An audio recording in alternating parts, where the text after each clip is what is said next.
Time's up. Admiral. Here it comes.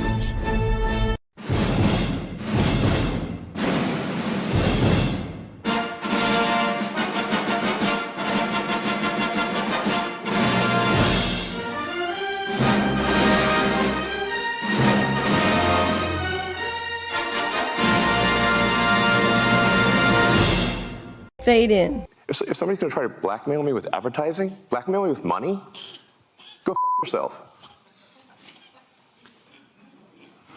But go f yourself.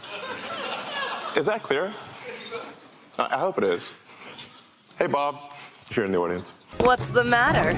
Take yourself a great big bite of meat. Taste the pleasure of the highest quality pork around. Give me the meat and give it to me raw. There is nobody of merit there. It's for their new fan base. That's who D23 is for. Everybody who went there knowing they sniff crotch and suck shit. You know how much I love Snorlax? I'm gonna prove it to you. These are my slippers. All right, Snorlax slippers. I don't give a crap who knows. I'm a grown man and I'm rocking Snorlax slippers. I don't give a crap. This girl sounds like a freaking duck being beat to death by a goose. You got to watch it. You got to hit the like button. We've got to get it up for him, guys. Come on. Everyone who's watching this video needs to that. go over Don't say it like that. And share the video. We got to keep going. Don't they have to get it up for me? Don't say it like that. God damn it.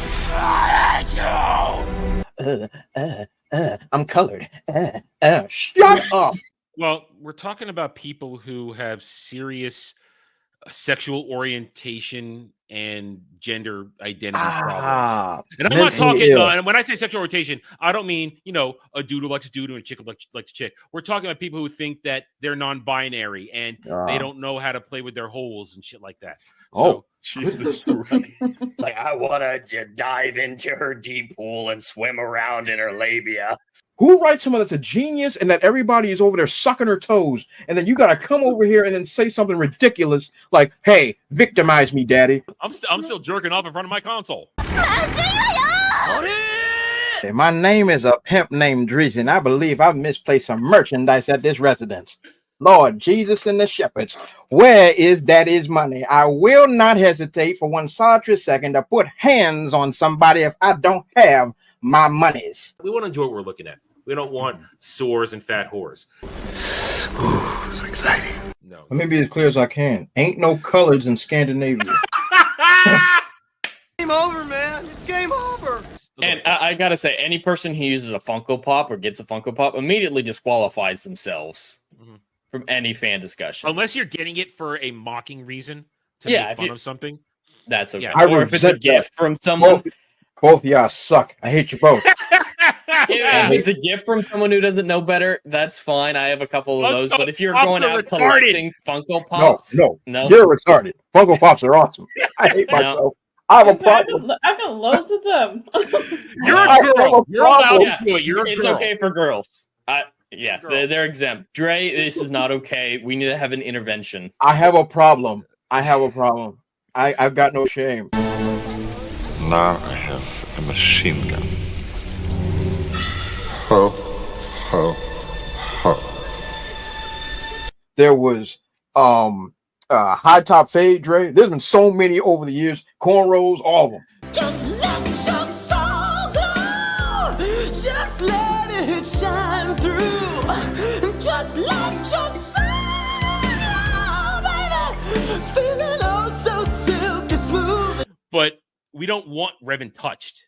No. Agreed. You don't want anything good touched. No. Agreed. Yeah. Because Disney Star Wars is a bad touch. It is a bad touch. Touches you in the bad place. It's a bad touch. Show me on the doll where Disney Star Wars touched you. I need a bigger doll. Oh, God. There's no doll left. Who is that? I don't know that person anymore. I don't have to deal with them at all anymore. They're I don't even think about That's your best friend, your future boyfriend.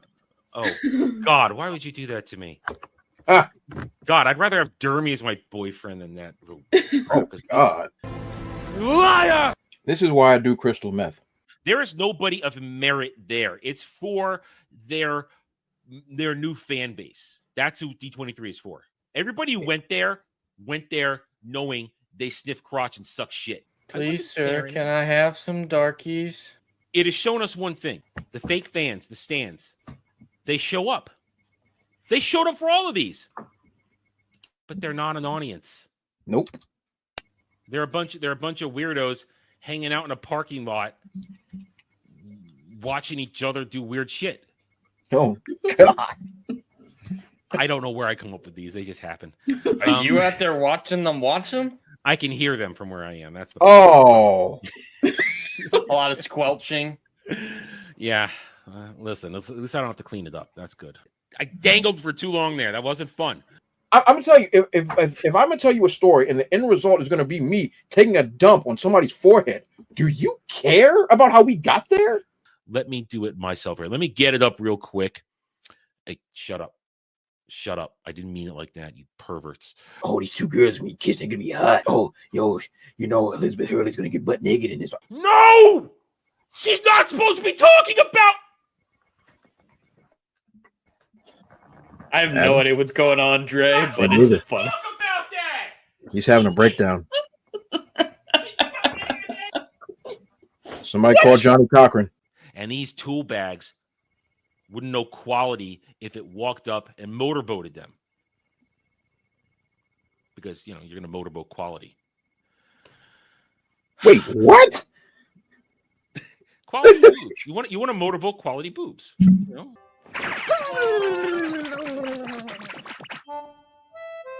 we go. All better now. Man, titties are the greatest things on earth. Okay. All right. I know there was a repeated clip in that.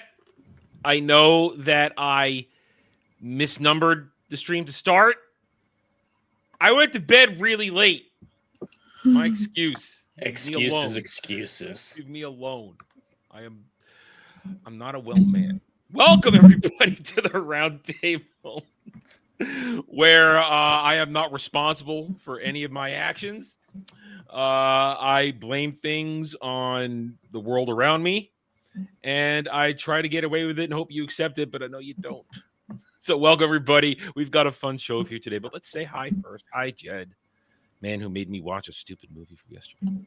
I'm very proud of myself for making you watch that movie. I think you deserved it, man. You deserved it. You needed that positivity in your life. Or wait, no, I needed that positivity of watching you go through it. I think that might be a better way to phrase it.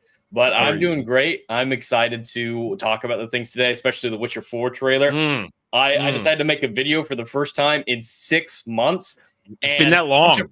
It's been that long, and a bunch of Polish people came into my chat and said, it's good that she's ugly because Polish women are ugly. You're just a foreigner. Trey is confused. Foreigner a lot. What? So the Polish call her ugly in the video, though. I never talked about her attractiveness, and that's all they would comment on. So do the Polish like ugly women? Apparently, they seem to be very for it. Oh, okay. Well, all right, Dre. Now that you're not confused by Polish women being ugly and being angry at Jed or whatever, how that works, how are you right now? I'm doing okay. I'm a little under the weather, but other than that, I'm doing okay. I've had a solid week. I didn't piss myself, so that's a good week. Oh, that's always good.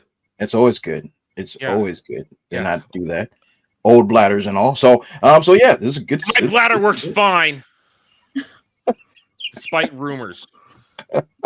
Yeah, it's been a good week. Had a very good interview with the up and coming independent creator. That was really, really good.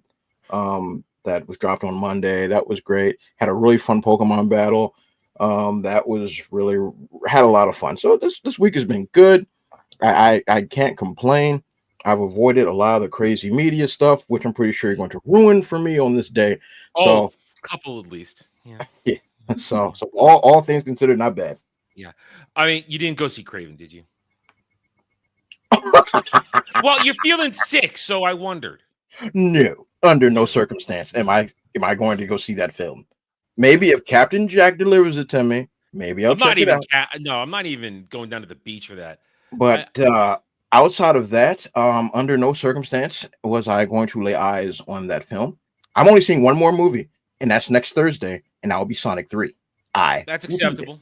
I will be there. day one for Sonic 3. Super excited with my brand new Sonic shirt that should be here on Monday. It's going to be fantastic. I know there's a joke in there somewhere, but my brain's not moving fast enough to make it. So. Hi, Dragon Lady. Good evening. How are you? I'm doing all right. It was a little bit late coming on earlier. Problems with the Nintendo Switch Joy-Cons, probably because there was a bit of dust in them. That was before I played Mario Kart. So, yeah, everything's absolutely fine besides that. Yeah. Speaking of Mario Kart, my mom comes to me and asks me the other day, do you still have your old Mario Karts from like the Super Nintendo days? And I just looked at her and said, I don't. If I did, I would sell them. Because those things are worth a lot of money. He's like, yeah. And like a stupid kid, when eBay first came out, I sold my entire Super Nintendo collection with the console for $120, thinking, oh man, I made a lot of money then. Yeah. You were the worst Jew ever. I needed money. I still have my second-hand Mega Drive right behind me. Well, listen, I didn't keep it because I didn't think ahead. I didn't think that retro would be a thing 20 years later. Jeez. I mean, I still have my Sega stuff in the closet, but I'm not selling that because those games are irreplaceable. Also, I can't At least you still have your original Pong that you played when it came out. I am going to eat your beard off one day, I swear to God. But yeah, so yeah, that hurt we said that. But he's already said something. Welcome to my brother in faith, Sleazy. Welcome. You've been on the channel through gaming streams. This is the first time one of the shows. Welcome. Glad to have you here. How you doing? I'm the good Jew. He's the bad one. Remember it that way. Listen, I'm the one caught in the middle. I'm going to destroy you when we play Among Us next month again. I'm going to destroy you. It's going to be ugly. Good luck. Hey, all right. Listen, the only reason y'all got me last time is because I was it 5 times in a row. It was becoming obvious at that point my kill pattern. Aggressive. I still call hacks. It was no hacks. It just kept loading up. It was fun, and I enjoyed it. Hey, listen, at one point y'all busted me, and I just killed Dermy right out in the open. It was worth it. It was completely worth it. It was worth it. It was worth it. Anyway, so we're happy to have you here today. We got a good show for you today, chat. Hail and howdy to the chat. Before we get into that, we hope you guys are doing well. Hella goddess, how you doing? And our good sir Alvin Strong. My mom's my regulars. One loves me, one hates me. And I accept that lot in life. Hell, Alexandra Nemo Khan, I know from my comments all the time from Star Wars stuff. And yes, thank you for pointing out it is 152. I put the stream up. I set the stream up at 5 a.m. when I went to bed with my eyes like this. So that's my excuse. Going on down the list. Let's see. Hail Ruben X. How you doing, my friend? Hail Frank Blaskowitz. You got a supporters, right? There's no shame in your slippers. You should feel shame though. Huzzah, son of Joxer. Well, my friend. Going on down. See who else here. Hail Fernandez Teen. Anybody else who is not chatting, simply watching? We're happy to have you here on this chilly winter day. We hope you're having fun. Hit those like buttons. Subscribe to the channels. Links in the description below. Let's get started. Okay. We got a good one for today because, as always, whenever the show ends every week, I sit here afterwards. I turn off the lights. I sit in the dark and I wonder what is going to happen this week so that I can possibly put on a good show next week. What's going to happen? And the internet provides, as always. I turn the lights back on and I smile and I go about my day. So we've got, as Jed pointed out, there was Game Awards. We're not going to talk Game Awards because F the Game Awards. Don't give a shit about that. But they did release some trailers. And were we expecting a Witcher 4 trailer, or did it come out of the blue? I wasn't expecting it. CD Projekt Red is not known for being very swift in its development process. I mean, Cyberpunk was in development for 8 to 10 years. Yeah. So I didn't expect another trailer for Witcher 4 for another year or two, honestly. And they've talked in the past, as soon as the first real trailer comes out, they expect to release it within 1 to 2 years. So it's coming several years before I expected, as long as they hold on track. Now, is that a good thing or a bad thing? we'll have to see. We'll talk about that. They're working on 6 games right now, I think. So that it's a lot. Anyway, so we're gonna. I haven't watched it. I have saved it for today. I've seen a couple of stills, but I don't linger on them long because I want a genuine reaction. And we're gonna break that down. And Jed, as the guy who knows this stuff, is gonna walk us through it, whether or not this game even has a chance. Then we've got Skeleton Crew. Now we're not gonna talk the episode. I leave that for my reviews. But we are going to talk the fact that it's already flopped 2 weeks in a row, and we have numbers to prove it. We don't have to wait for Nielsen. The preemptive numbers are out there, and we'll make fun of some stands some more because that's what we do, and we focus on that. Then we got a couple other little things we'll jump around to, and then I thought it was big news, and I was positive about it. We at the beginning of the week, out of nowhere, we got the announcement that, and literally 11th hour, we talked about this a couple of weeks ago. I think at the end of November, middle of November, when we were talking about will Cavill and Warhammer 40K get greenlit at Amazon, because we are down to the 11th hour, last moment, nothing's happening. And, you guys were saying it's not going to happen. I was trying to be positive, but there it is. This beginning of this week, they locked it in. Details set, production planning now begins. I was positive. I was excited. But I experienced a little bit of pushback saying, why are you excited? It's Netflix. It's Amazon. They're just going to ruin it. Just going to ruin it. So it got me thinking.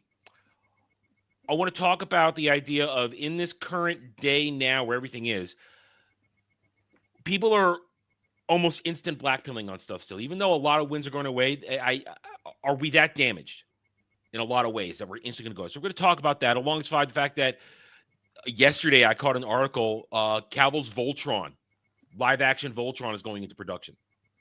Yep. We mentioned it a little while ago. I'm not sure if it was this or on Mellow Mondays, but we'll talk about that too. So there we go. That's what we got. But before that, let's once more take advantage of our Sunday privilege and do a little box office roundup. We come back to Wicked, which is on track for what we said. Is that fair to say? Yeah. I think what was it?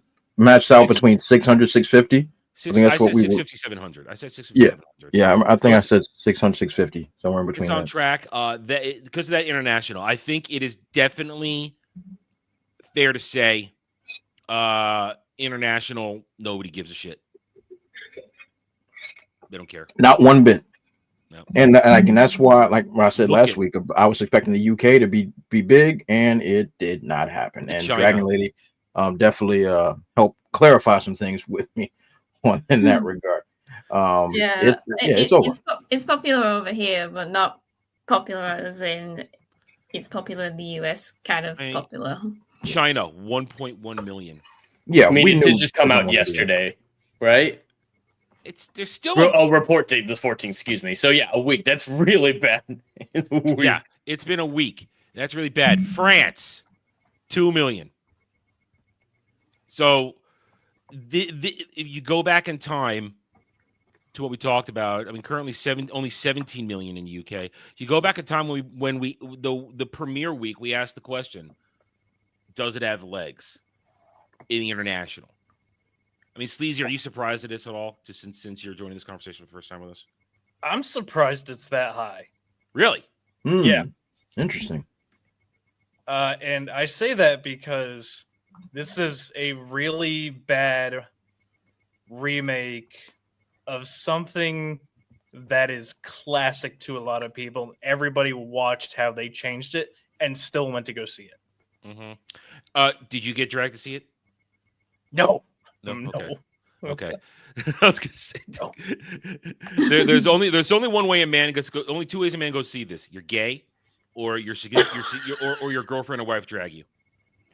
That's correct. Oh, the girlfriend's like thousands of miles away, so that can't happen. Yeet. That'll do it. I went to see it with a friend of my mum's who, well, he hadn't realized that she doesn't like musicals, and he booked it, and he was like, "Oh," and I said, "I'll go and see it." So that was my opportunity. Well, but is he gay? No, he likes musicals. Actually, he's one of the few guys I know that like musicals. I like actually. real You could've musicals. just said from, yes. well, I mean, I like real musicals from like the 40s and the 50s and the 60s. Yeah, classic like, ones. real talent. But no, this. Yeah, so I think at this point, let's go back to let's look at the drop off again. Not terrible for week 4, but we're definitely seeing it's slowdown. bottoming out. Yeah. It's grinding to a halt. The Christmas season, we might see a little bit of a spike with it. I think since this is I wouldn't call it a family film, but it's a family safe film at least. So people watching it with their families, it'll be a little bit of a spike. Not enough to really change a whole lot at this point. I'd be surprised if it gets over 600 million at this point. I need to. I was going to say I'm going to revise my prediction based upon the real time numbers now. This is going to struggle getting over 600. It looks like, and everybody and the norm thought of this before going into it was that this thing was going to be huge, but. Listen, it's made its money. It is in profit. With absolutely. With the 145 million budget and the marketing, which while was large, I believe there was a lot of deal making where there wasn't necessarily money changing hands because it was going to be profitable for the people with their merch and stuff like that. It was an agreed upon stuff. It's in profit in the movies.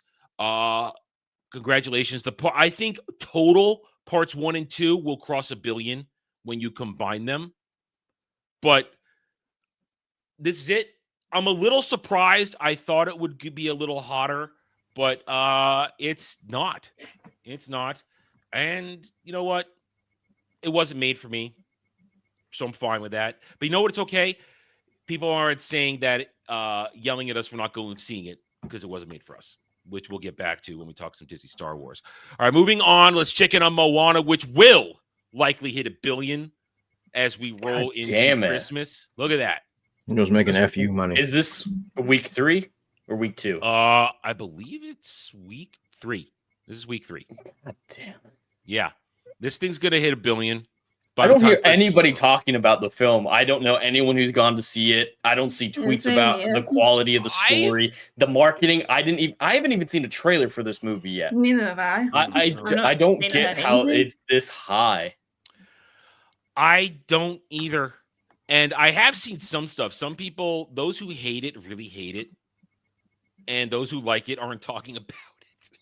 That's the weird thing.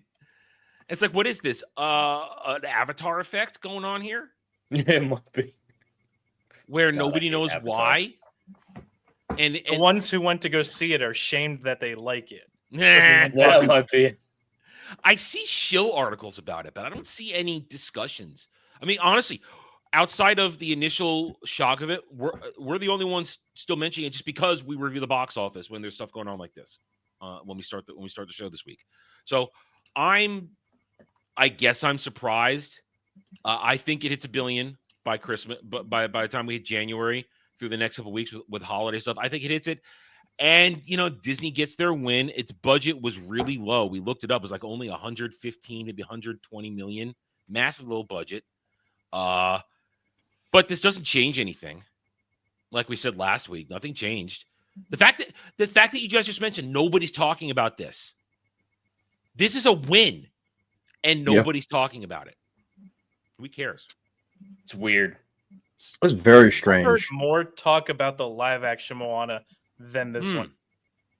Agreed. Well, all right. So you know what?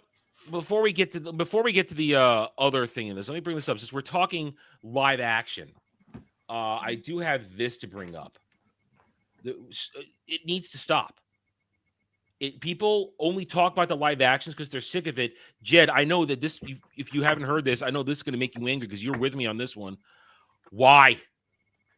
Why? Oh, God. It's Why? so disappointing. That, I think, is the last great Disney animated I agree film. with you. I think it's really good and holds up with a lot of the Renaissance Disney films. Yeah. I hate Frozen. Moana I don't care about, and all the other ones I haven't seen or I don't care about. But yeah, Frozen is an abomination. It is. This one was so good, though, that it doesn't need a remake. I think remakes should either be for when you're changing things significantly, like a different setting, like Magnificent Seven versus Seven Samurai. I think that's an acceptable type of remake. Or it was an unsuccessful film with a good premise that just needed to be reworked a little bit to make it successful. Those are the two acceptable remakes in my mind. And this film is immensely popular, immensely successful, obviously not to the level of Frozen, but there is no need to remake this as live action. There's none whatsoever. I agree with that. I mean, this movie hits me in the feels every time. Same. When she gets reunited with her parents at the end, I get verklempt. You know, I get the feels. I sniffle. I hold it all back because I can't shed man tears for this. I can't do it, but it gets me. It gets me. Cried. Shut up. Now, here's the thing. Both Mandy Moore and I just forgot his name. Zachary Levi. Zach Levi. I was just about to say. Great in this because Mandy Moore can actually sing. She did her own voice work for that, and she can act. And Zach Levi can also act, and they both did a great job. Here's the thing: this movie is over a decade old. There is no chance they are going to come back for the live action because she's literally 18 in the movie. Rapunzel's 18, and you know, and Flynn's not much older, and Flynn's in his mid-20s.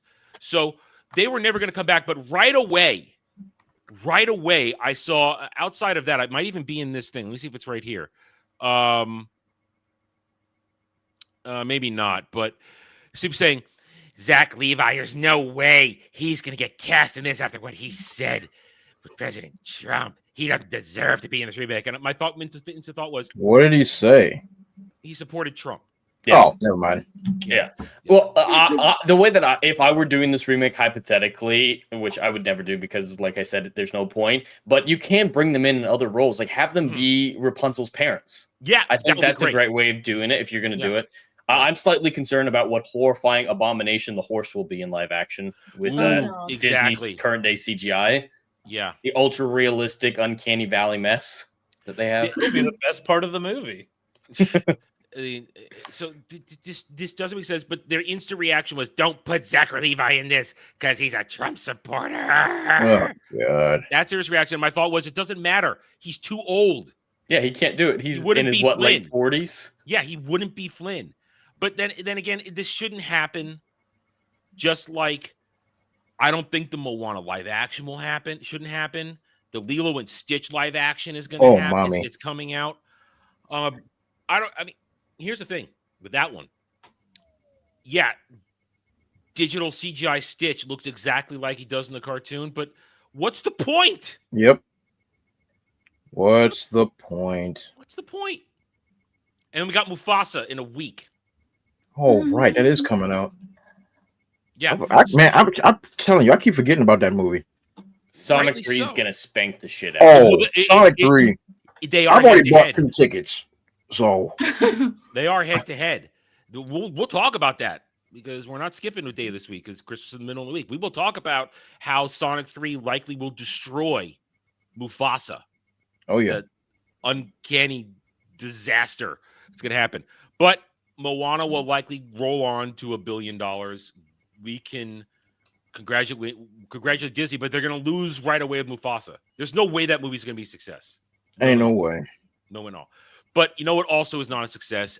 Because another one we kept forgetting about, because why nobody cares about the Sony Spider-Verse, which we'll comment on in a second. Oh my. Oof. Oh, I've seen some reviews of that. They're pretty vicious. I heard FNT break it down this week. Oh, I need to watch that. Oh, they broke it down. They were talking about characters disappearing in fight action scenes where like guns pointing ahead. We're talking dropped laser knife from Last Jedi type of shit where things just vanish. Bad editing, completely bad editing. CGI nightmare. Characters that make no sense. Rhino looks fantastic. Oh, yes. Oh. So this... I did hear one review, though, that I kind of liked. The reviewer said, if you look at this as a parody film, it is the greatest movie in the last 20 years. If you watch it like The Room from the 90s, it is incredible. So I might need to watch it thinking of it like The Room. Well, here's the thing. Jeez. We were talking right before it came out. There was a discussion in the DM room. Said, should we watch this? Should we bother with it? And my response was, I've got enough room in right now in the next few months for 2 cringe movies, and I've already booked them: Black Falcon, Captain America, and Snow White. That's my level of cringe. I don't need this. I don't need Mufasa. And not to mention, we look at this. Remember, let's go back, get in the Wayback Machine. Go back 2 or 3 months. Remember when Sony came out and the director came out and said, "Hey guys, go see Craven for Christmas. It's going to be a Christmas movie for everybody. It's going to become a tradition. You're going to love it." What did they do the day before this came out? Do you guys know what they did? No. Yeah. They literally canceled the Sony Spider-Verse. They said it's that can't over. be good marketing for this film. Just saying, there's no point in watching it. It's over. It's kind of what happened with I think it was the Flash. The DCEU was announced to be done, so no one bothered with the Flash, even with all the cliffhangers and unresolved stories that film offered. We bothered with it because we're gluttons. But no, so there it is. They canceled the Sony Spider-Verse, which I can honestly say, and you guys might be able to even back me up on it because I think we've been doing this for enough years. I always said it was going to be terrible. Even back when they said we're going to make out a Sinister Six movie. Yikes! I mean, Dre, you're as much into this stuff as I am, more even. How can you have the Sinister Six without Spider-Man? You can't. That's the problem. When you start building a universe based off villains on which of a hero in which you have not introduced, you're wasting everybody's time. I don't want to see a Sinister Six with no Spider-Man. Who are they gonna fight? Who? Well, no. See, what they do is they turn the villains into the good guys through some BS, and then they make a new villain that they then turn into the good guy because there are no villains. Everybody's just misunderstood. Oh yeah. You know what else is misunderstood? Diarrhea. That's what's misunderstood. Because even though I think everybody understands that one pretty well. Because no matter what I eat, no matter how well I eat, diarrhea still comes somehow. And that's exactly what this is. It's diarrhea. And I won't have no part of this. I had a couple people ask me, like, "Oh, did you go see Craven?" Under no circumstance. I'd rather sacrifice a small goat on top of an Empire State Building and bathe in its blood before I go and see this film. I will have no part of it. I won't have any part of it. It sickens me. Sickens me from my head to my penis. I'm done with all of this garbage. I'm so done. I can't with this. So I'm glad Sony has canceled this. I mean, will cancel their universe. I don't want to see anymore. I'm honestly up to my black eyeballs of seeing any of this garbage. I don't want to see any more superhero anything anymore. I'm done. I'm 32 tired. minutes. That went on for longer than I expected. That was great. Well, Dre, do you know what makes it even better? Or worse, depending on your perspective? We've got some details about the Sony Marvel deal to use Spider-Man. Have you heard about this week?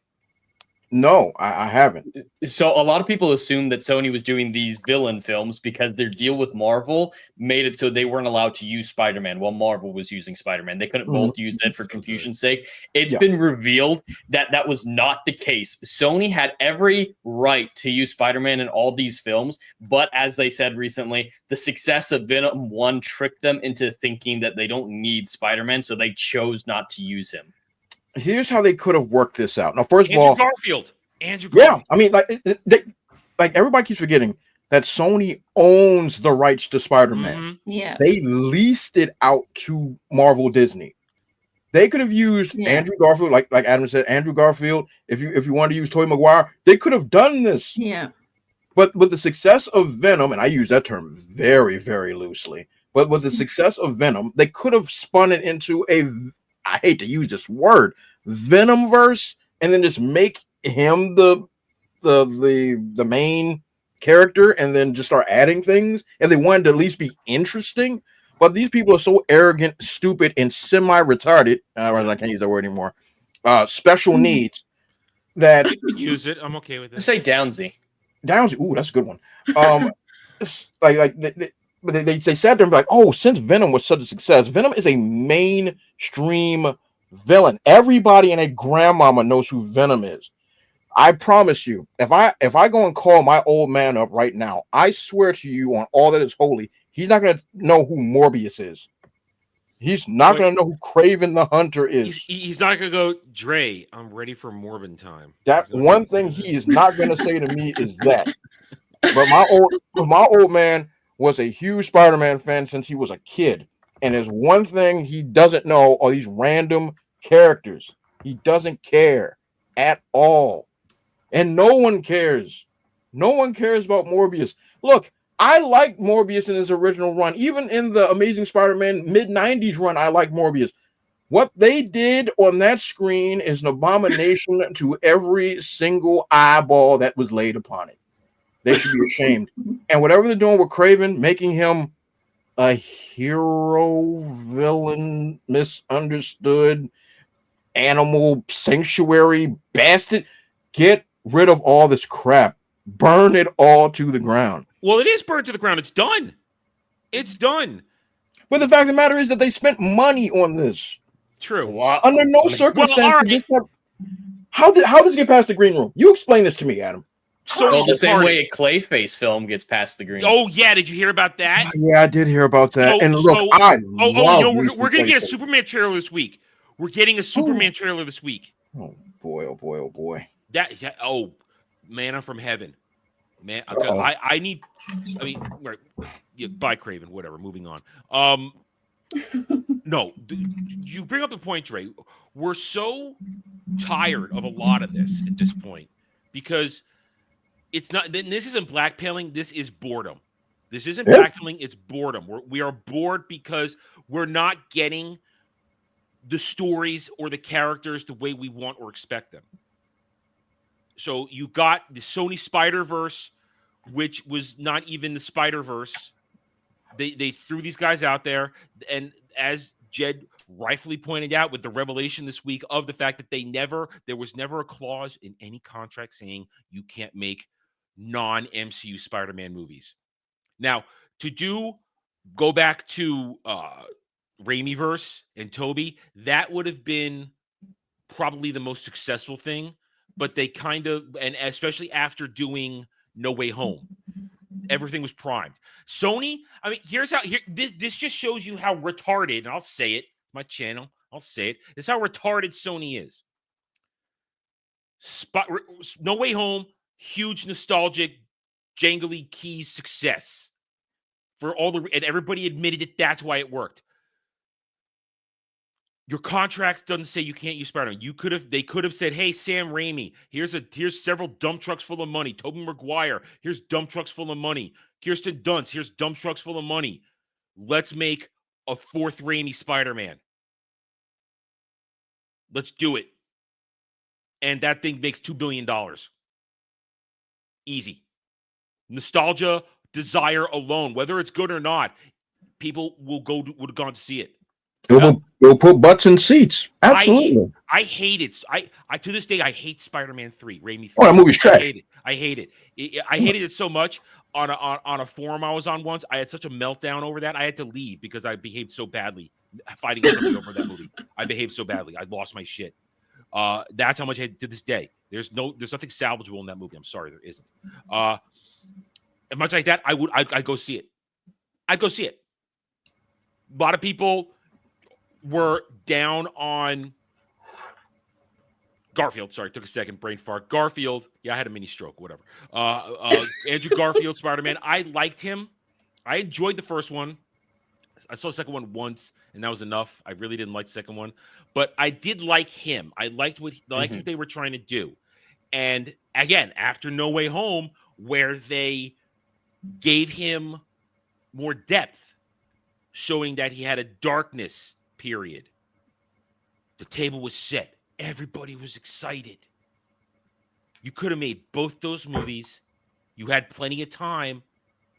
Here we are. What is it? 3 years? 2 years since No Way Home now? Yeah. You could have put one out each year. Could have done it. It's not like it's the same actors. It's two different casts. Two different directors. That would have made all the money in the world. And you can't connect Tobey Maguire to it because they did his Venom, but you could have made it You could have put all this Sony Spider-Verse, Venomverse shit. Andrew Garfield would have been the easiest little bit fix, but they didn't because they're retarded. So it boggles the mind to leave money like that on the table. Boggles my mind. So here we are. That's why people were civic, because that's why people go back to my whole point going down this road. They're not blackpilling on it. They're just bored and disappointed because it's not interesting. And then you have the James Gunn DCU that has begun. Now, I didn't ask this, or I don't remember if I did anymore because I guess I have mini strokes taking their toll.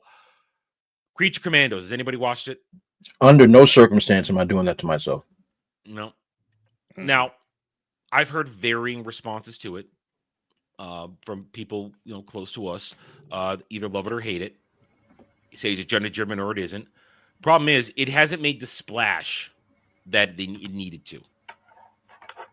And you guys remember when James Gunn said, "We will not begin production on a movie if we don't have a script." That's what he said. They sort of claim to have a script for this Clayface movie.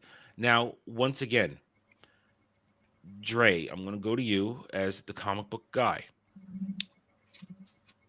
Have they introduced the DCU Batman yet? Nope. We have no Batman yet. We're getting a Clayface. You see the problem? You see the problem here? We have Creature Commandos, no Superman, no Wonder Woman, no Batman, no Green Lantern, no anyone. Now, another question. So you say Creature Commandos. They've connected this to the Suicide Squad, which is most of it is still canon. So did Idris Elba shoot David Cornswall in the head Superman? Because that's why he was in jail. And this is all the same. I mean, am I losing my mind? No, you're not losing your mind. It's just that James Gunn is a hack. You know, this whole MCU, Sony, all of it, the only response I have to any of it is like the Green Mile, I'm tired, boss. Like, that's where I'm at. Like, I'm just, it's been that bad and that rough. Yeah.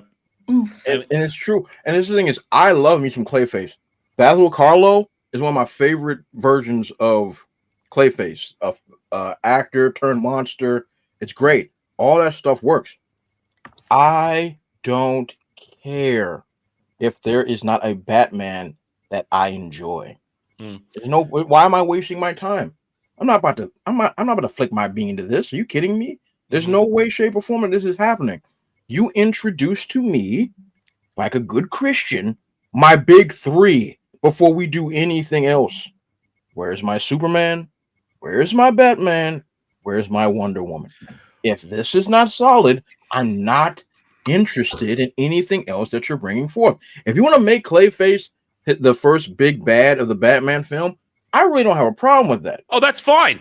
Yeah. But I need Batman before I get any of this. Well, Dre, remember, once again, what did James Gunn say? He said, everything you see, starting with Creature Commandos, is DCU. They're introducing Clayface in this.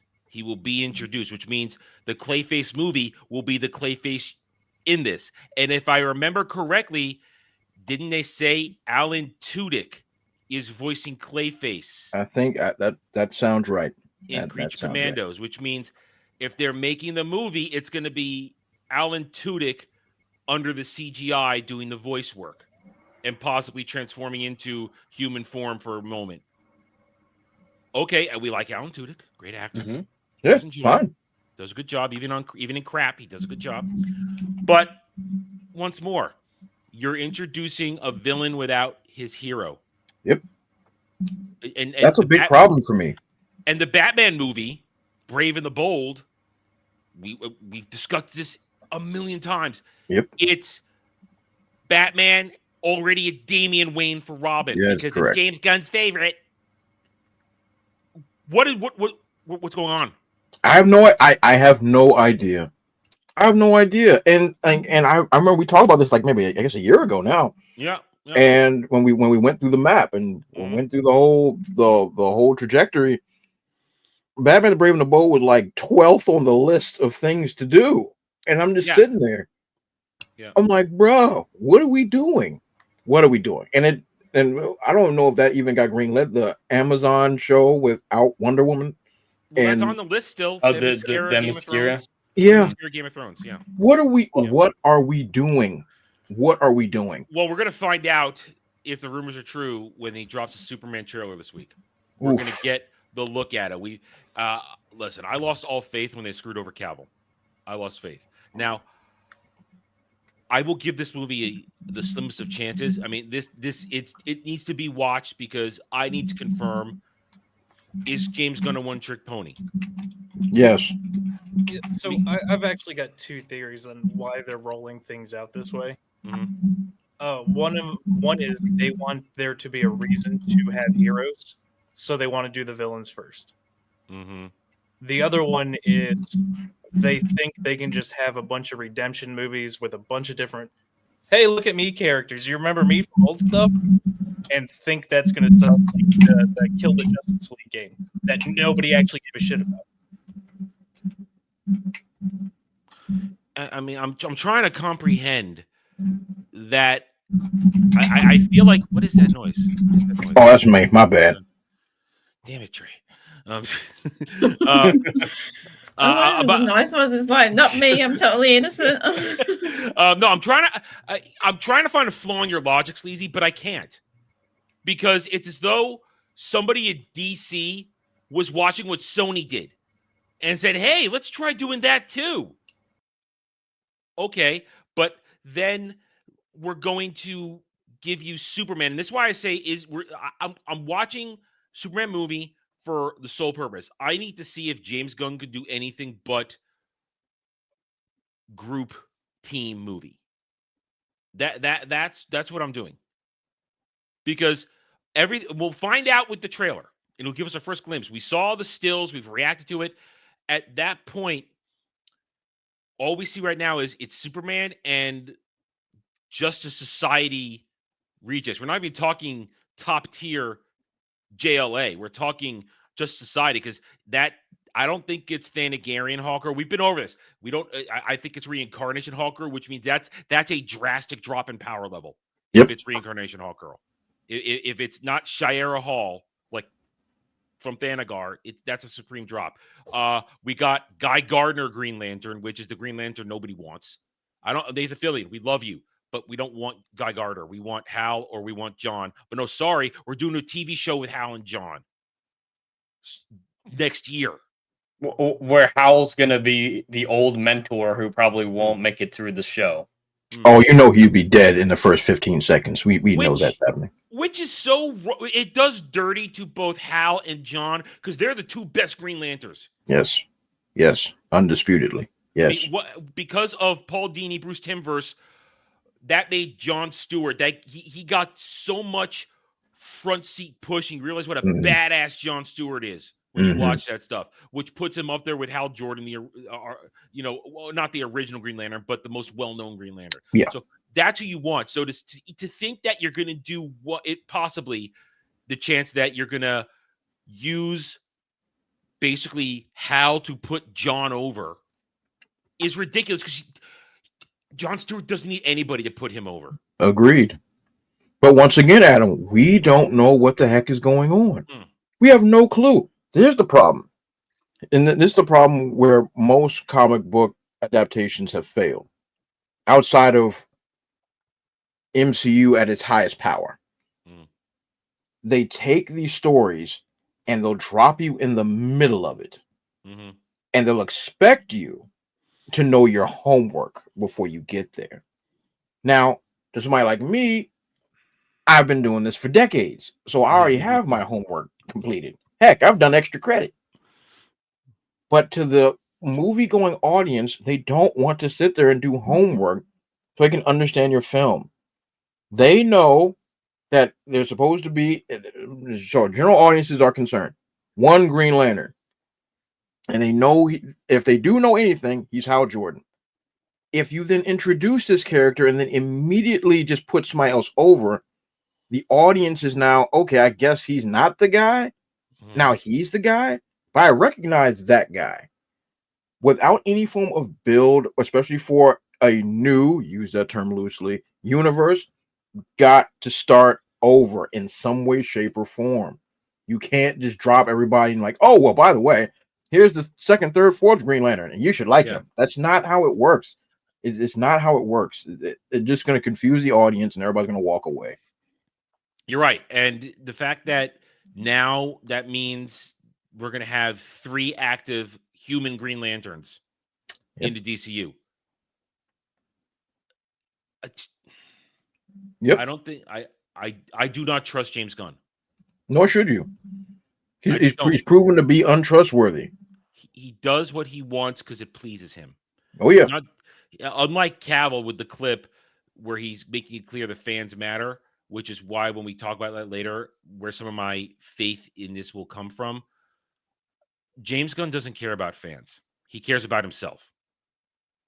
At least that's what I see. So I do not trust the DCU. Yeah, he does what makes himself feel good. And look, as a creative, I can see what he's trying to do. He wants to see stories that he's never seen brought to light. I understand this. The problem is you're not making things for you. Yeah. You're making things for the audience. And if the audience isn't in your brain, which they are not, they're not going to understand. You don't want to well, with a couple of core characters, Batman, Superman, Wonder Woman, sure. But everybody else, you got to start from the beginning. You can't just drop them in there and be like, get excited. Yeah. It's not how it works. Yeah, no, I mean, I'm right there with Dre. Like, I'm not huge into comics. Most of my comics growing up were if my grandparents took me somewhere and there were comics, I'd read them while I was there. But I never got comics like that. I had like 3 or 4 I actually owned. And I'd read stuff when I was near a comic store, but I never took any of it home. So I get the gist of most of this stuff. But like dropping me in the middle of some story, I'm going to be like, this is stupid. I don't care. Yep. And that's the thing. Normies tend to like what James Gunn does, but that's when he tackles something that no one's seen before. Exactly. Superman is one of the most well-known, iconic characters in pop culture history. And if you put him in a movie and surround him with a very low-level team to make it an ensemble film, where, with the exception of dealing with the likes of Brainiac and Darkseid and other complete galaxy-threatening, world-threatening things, Superman doesn't need help. He's Superman. Correct. So we'll find out. Trailer drops this week. I'll do my reaction, and then we'll go over it next weekend because that is something that we have been keeping track of. This movie, DCU, and we are less than a year away. July next year, it drops because they're now putting the finishing touches on it. But we'll see. We'll see. Before we get going any farther, though, because I still got 5 left to give out, 5 free gifties. 5 free gifties. If you got one, congratulations. If you got Saying one. gifties is the gayest thing I've ever heard. Well, I have, God damn it, Sleazy. You're not coming back after this. Congratulations. You just say that because I'm a Jew. I could say that. I'm the only one who can. Anyway, yeah. So if you got a gift to sub membership, congratulations. You now have access to all my archived gaming streams, stuff like that, videos. Basically, we're talking dozens of hours of me playing, mostly good, learning to dodge, Legatus making fun of me. A lot of that happens. Anyway, that's what you got there. So enjoy it. It's good for just chilling out, watching. Hope you have a good time. Maybe some point later on, when the channel is bigger, more stuff, I'll be able to provide more membership content. But for now, that's what you got. But it's a lot. It's dozens of hours for like a couple 3 years worth. So it's fun to be had. All right. Okay. So what else we got? Let's go to this, because this is probably going to be a bit of a quick conversation, and then we got the 2 heavy hitter conversations left to go. So this week we got a confirmation that Netflix's Chronicles of Narnia, being done by Greta Gerwig. Oh, it's over. Of Barbie Yeah, fame. it's probably the worst person you could have gotten, or one of the worst people in Hollywood to do. You don't need to say anything else. It's over. Yeah, Cancel Christmas. It's going over. into production. It's going into production. But will it be Mother Christmas in the film? Because Father Christmas is in the book. Oof. Well, yeah, Santa's in the book. Santa's in the book, and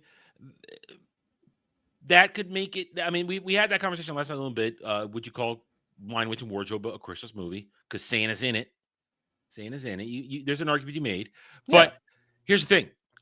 She's not necessarily starting with Lion, Witch, and Wardrobe. They might start with The Magician's Apprentice.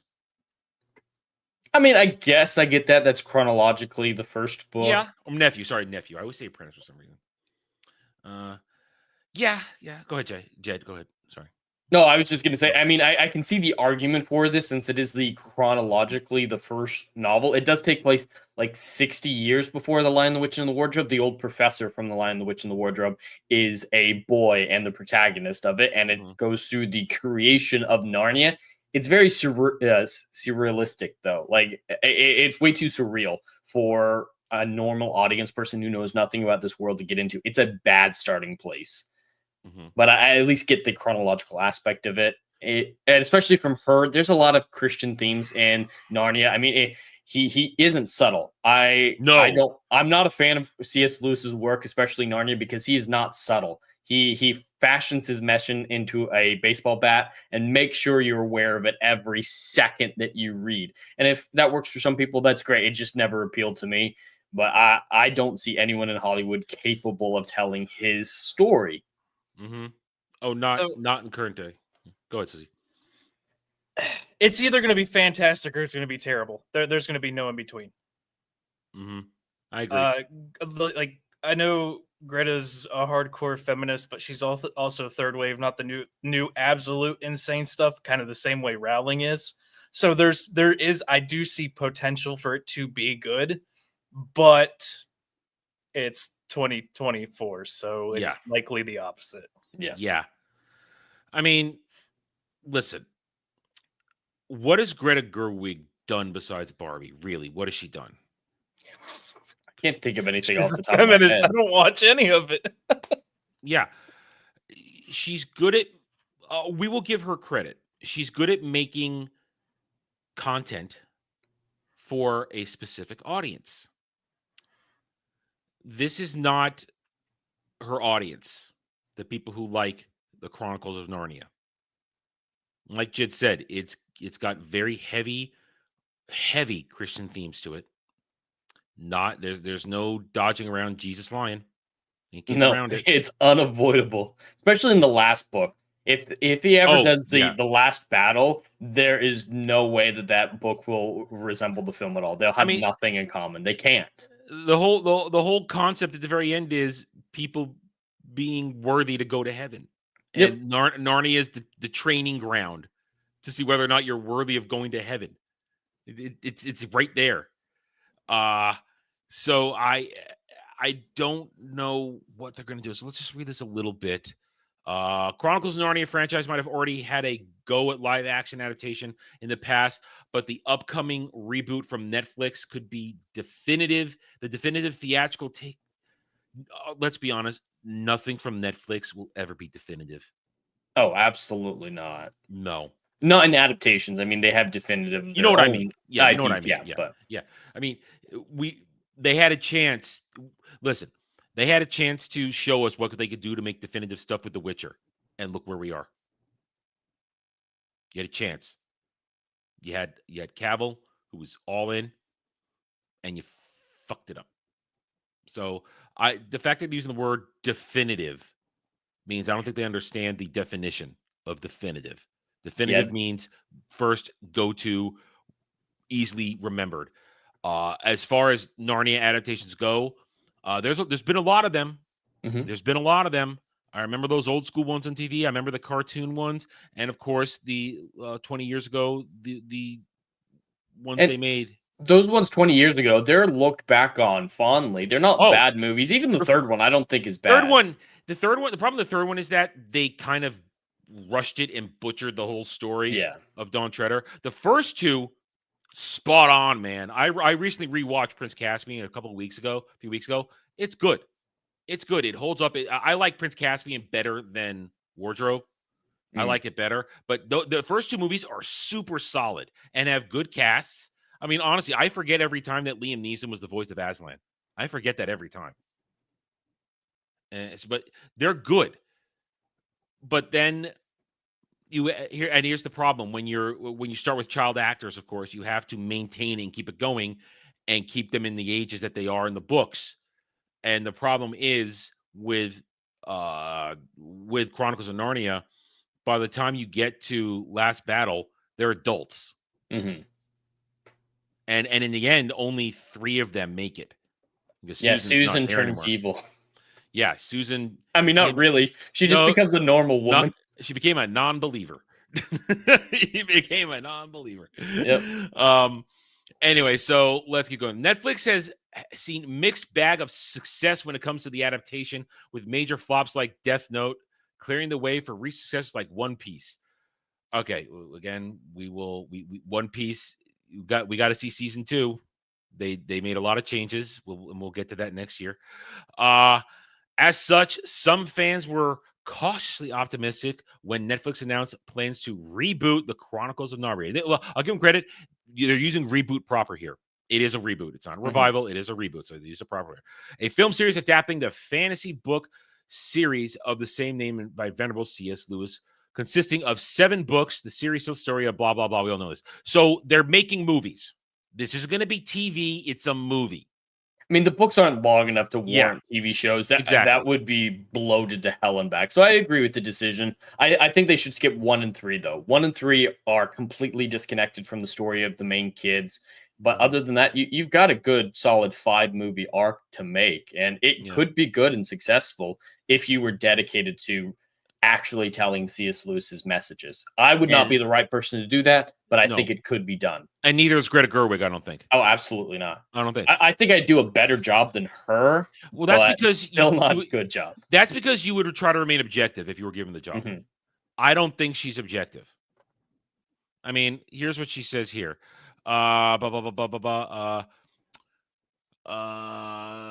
article for The Week that exhaustively went over many of his favorite books, Isaac's. What the we're talking about? Oh, all right. I thought that was her giving that quote. Whatever. All right. Jason Isaacs. Okay. And some recent comments from Jason Isaacs seem to highlight one such thing. Article for The Week. He says, Magician's Nephew is one of his honors of all timers, but the really interesting part comes when he delves into why he chose a specific book out of the 7 volumes that make up the Chronicles. I loved all the Narnia books as a kid. When Peter was told he wouldn't be coming back, I understood something devastating about mortality. I picked this one because Greta Gerwig is about to make a film of it, which I can't wait to see. I'm not even sure what he's talking about here. Point is, this is Greta Gerwig. Like you guys said, she's a feminist. And I don't see her properly tackling the Christian themes and messaging. And here's also the thing too. And I'll be honest, I never read The Magician's Nephew. It's not one of the ones I read. It shouldn't be counted as part of the series. Honestly, 1 and 3 should be spin-offs or anthologies. They're completely divorced from everything else. The Horse and His Boy #3 takes place in a different part of the world and a desert. It doesn't feel like Narnia. It's the Middle East of the Narnia continent or the Narnia world. So it doesn't have anything to do with what's going on. But The Magician's Nephew is wild. It is an acid trip. Really? Magician's Nephew is like they're puddle jumping through universes being created.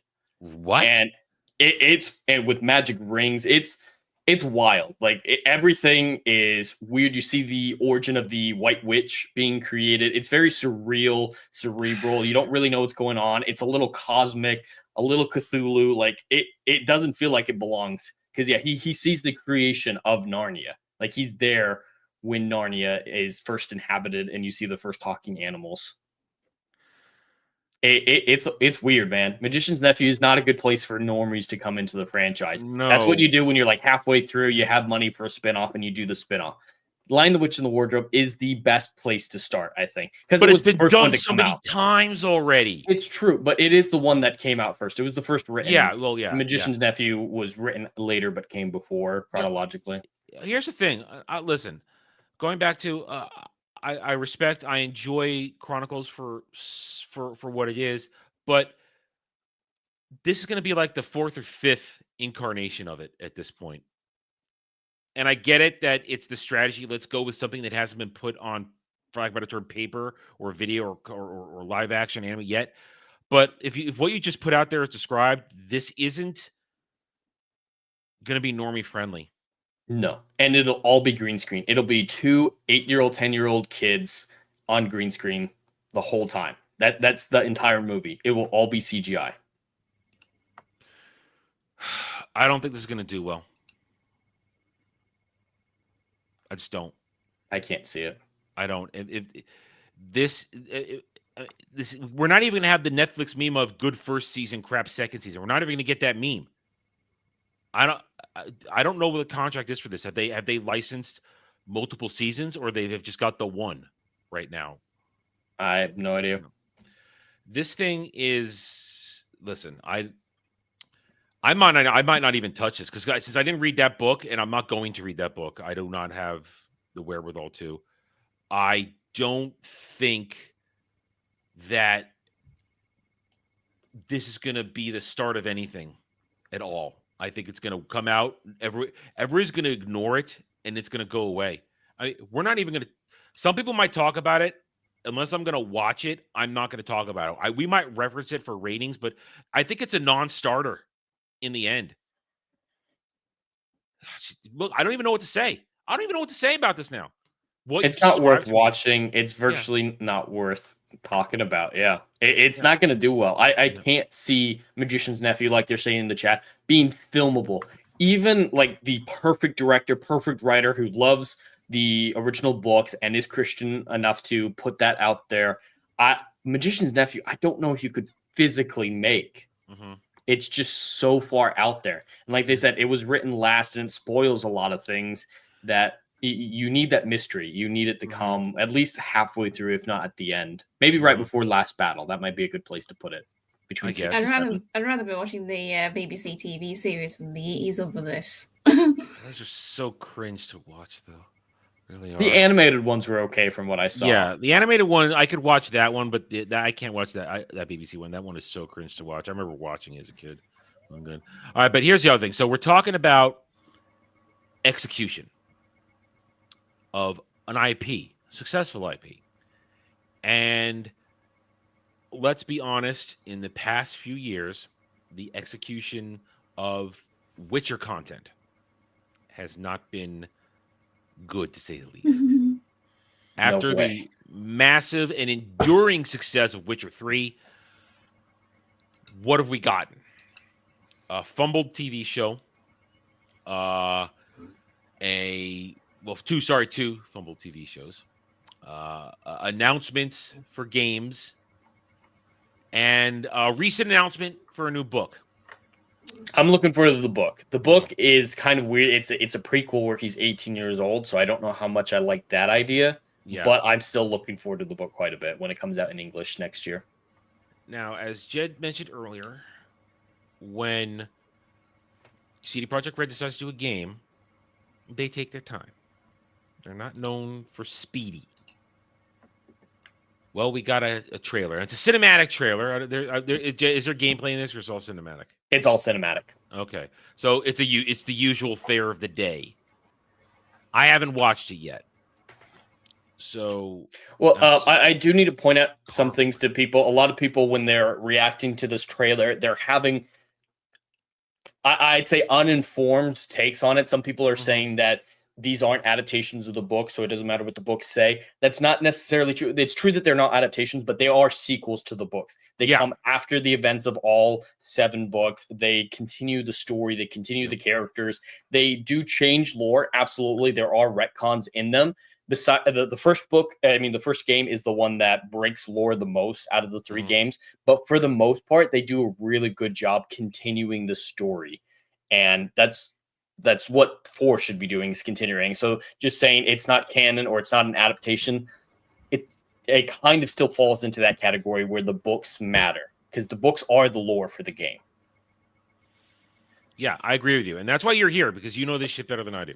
Yep, I've read all the books. I've done lore videos. I researched Witcher lore quite a bit. And another thing, people are talking about whether or not this should be Geralt as the protagonist. Adam and I disagree and agree on how this should go. I think we both agree that Geralt shouldn't be the main character, but you lean more towards new characters, new part of the world, just completely separate. I was leaning towards this should have been like a custom creation Witcher. Make your own Witcher, really put yourself into this universe. And we'll get into that more, because what this does now is this kind of solidifies ending for Witcher 3 now, doesn't it? Is that what happened? It does solidify one of the endings. We don't know if there's going to be some way, like at the beginning of Witcher 3, it has ways to integrate the endings of the different endings for Witcher 2 into it to make sense. So they might at least try to say, in the Empress ending where Ciri became an Empress, they might, nod at those endings and then try to merge them into one story. That's the ending I got. My first tryout. You got Empress? Yeah. Do you know what choice defines you getting Empress? No. Taking Ciri to go see Amir before going to Bald Mountain, and you get paid for basically bringing her in. A lot of people see that as like you're selling your daughter out. I didn't accept the money, though. I didn't accept the money. Well, at least taking her. At least taking her. That's what it requires. I looked at it. See, I when I was playing it, you guys go watch it if you're a member. The streams are all there. I remember my decision being, I don't want her to regret not talking to Amir. I want her. She's never had a relationship with him, though. Yeah, but that's the thing. I wanted her to have that interaction, so she didn't carry that with her going forward. That was my my mentality of that. And I didn't take the money. I said screw your payment. I remember doing that. Well, that's what made her the Empress, is taking her to go see her dad. So that's what I did, and I got that. I got a happy ending with Yennefer, and because I made sure we broke the Jinn curse. So yeah, and I remember talking to Devil when he described what he did. He said he got the worst possible ending where Geralt commits essentially Minecraft by going out into the cabin and letting the monsters kill him. Yep. and I said, Devil, do you know how he did that? He's like, I don't know how I did that. That's what I got. And it's like, what? I mean, Jed, what do you have to do to get that ending? You have to be a dick to everyone. That's kind of the rule of thumb. It's basically the evil Geralt playthrough is the one he dies. Really? If you're a nice person and don't sell your daughter or take your daughter or your adopted daughter to see Amir, you get where she becomes a Witcher. Enroll. That's an important distinction. She does not go through the Trial of the Grasses. She cannot go through the Trial of the Grasses because she's an adult and a woman. Both of those two things disqualify her. But she fulfills the role of a Witcher, so she's trained to go monster hunting with her added magical abilities that she possesses. Okay. There we go. All right. So, before we get this, Sleazy, how are you into The Witcher at all? I've played the most, Witcher 3. Mm-hmm. That's about it. Okay. And Dre, I know you don't give a shit. Yeah, that's all we need. And I know Dragon Lady doesn't have the console for it, so I know she hasn't played it. No, I've only got the books. I've got more chance of finishing the books than the games. Okay, that's fair. The books are great. And yes, Ciri was the main character of one of the books. So I disagree with a lot of people. That was my point earlier. I think it makes sense for Ciri to be the main character if they don't go off in a random direction like what Adam's talking about. If you're going to continue the story of Witcher 3, Ciri makes the most sense. Geralt's story was ended, and Ciri was the protagonist of the last book, Lady of the Lake. She's arguably, Geralt doesn't do much. And the lore stuff that Alpha's talking about in the chat, yes, Andrzej Sapkowski notoriously hates adaptations and just collects his paycheck. He didn't think the Witcher video games were going to be successful, so he took upfront payments rather than royalty. Mm-hmm. And he might regret that now, but he's bitter. He's bitter. He might be bitter. But Alpha, there is actually further information in the Season of Storms that say that Geralt and Yen were actually taken to an island. It's left open-ended. So the books, they don't actually necessarily die. It's made ambiguous whether or not they die at the end of Lady of the Lake.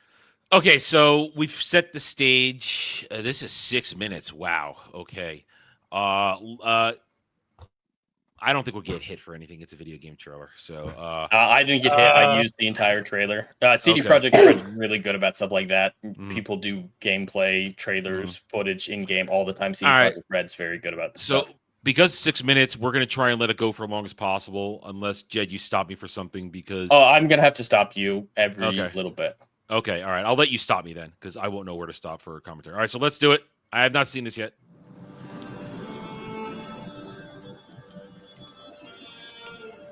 Sorry, Alpha. It's not Cope. He literally shows up in the continent a few hundred years after his death. That's just what the story is. I'm not saying I like that. I like the ending where he dies and the way he does it with the pitchfork and the normal dude who does it. I'm just saying that is what it is. It is what it is. That's what Andre wrote. Dearest daughter, I've watched ye grow from a devilishly curious child into a remarkably young lad. Is that Geralt talking? So it's weird. Is that So or is it? it is Doug Cockle Yeah. voicing him, but we don't know if he's playing Geralt or the. We're going to see a father in a moment here, so Okay. it's supposed to be kind of ambiguous. Are we talking to the naked lady who's bathing right now, or are we talking to Ciri? Okay. So it's meant to be ambiguous. It's talking about both things. It is Doc All right. Cockle's voice though, so it might And be Geralt. correction, he meant cop out, not cope. Alpha meant cop Okay. out, not cope. Okay. So Yeah, that is Andre copping out. I will agree, but With Okay. much grace, wisdom, and kindness. all right. If you want to pause it here, I was shocked when this trailer opened with a naked woman. I don't know if anybody else was. I know the Witcher games are very mature and they have a lot of nudity, and that's part of the lore. That's part of the books, the games, and the show. The first short story in The Last Wish literally starts with Geralt in bed with a naked woman, and the book describes her breasts. That's like the first thing that happens. And I thought with the way that CD Projekt Red is currently, that they would try to minimize at least the female nudity in this game and try to downplay the sexual aspects because how that's viewed in the world today. So and also this what their company looks like. You've seen the pictures. Yes, what their they're company in a looks dude like. in that forest of I was going to use a bad word. But, So I'm wondering if the nudity at the beginning of this trailer is it's either, hey, we're still mature. This is still going to be the type of story in the franchise that you love with the same themes and material. And I think that's a great thing. Or it could be a bait and switch because I don't trust CD Projekt Red. This might be, hey, we still have the things you like and then yank it out. In CD Projekt Red We Trust, that doesn't exist anymore. No. It doesn't exist anymore. Think the easy times what shape us, nay. 'Tis how we rise to face the hard times. What does that for us? They might include Even the female nudity just because Ciri's going to be portrayed as gay. Because in the books, she did have relationships with a woman, but it wasn't. You've explained that healthy. to me. Yeah, it's not healthy. It's basically, for those who don't know, in the end of Time of Contempt, she's about to be sexually assaulted by a man, and a woman comes in and saves her and says, all right, now I'm going to do to you what he was going to do to you as payment for me saving you from him. That's I'm tired, boss. and that turns into a few month long unhealthy, manipulative, predatory relationship between those two women. So yes, and we're getting that show, The Rats. We're gonna get that show. Yeah, we're gonna get the rats. They're not going to include that part. Yeah. It's gonna be a loving lesbian relationship in the show. Yep. Gold. Leave the spirit to overcome adversities aplenty. Darling. All right. Let me guess what's going to happen here. This is some chick getting ready for a wedding, and monsters are going to No. kill her, right? Oh, It's not a wedding, but Okay. yes, she is getting prepared ritualistically. I thought it was a wedding as well. I thought that's what this was, but Okay. we're gonna see in a moment here. Sweeten. Today's the day. Ye fill out your destiny.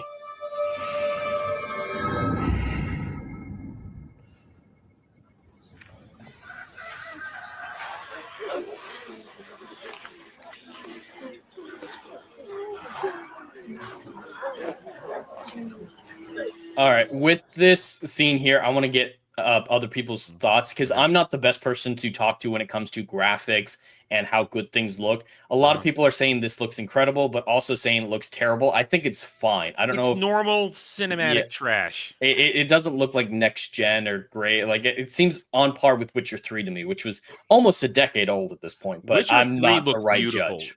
Everybody in Witcher 3 looked great. They had and it was the full range of beauty to regular beauty to mid all across it.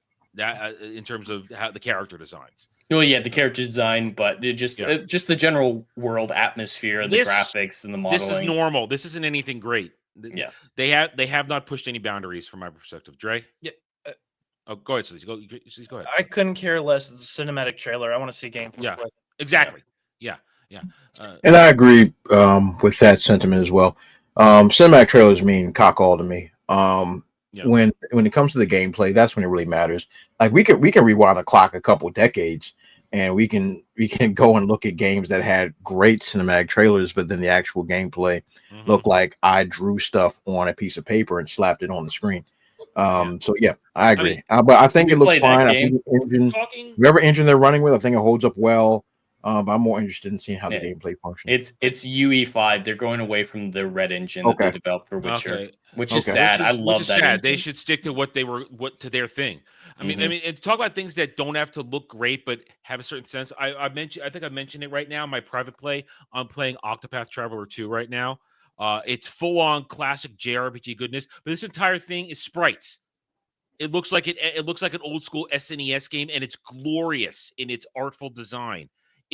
You don't need to do this. You can make great games that look simple and are just fun. And this thing is classic JRPG. There's nothing unique about it, but that's what it's great for. It's going back to something that worked that a lot of people shouldn't have gone away from. And in terms of making this stuff look like anything, this doesn't look like anything. Not everything needs to look like this or needs to be made to look super realistic. I'd be okay if we went another direction, but to your question, Jed, they're not breaking any ground rules. Not at all.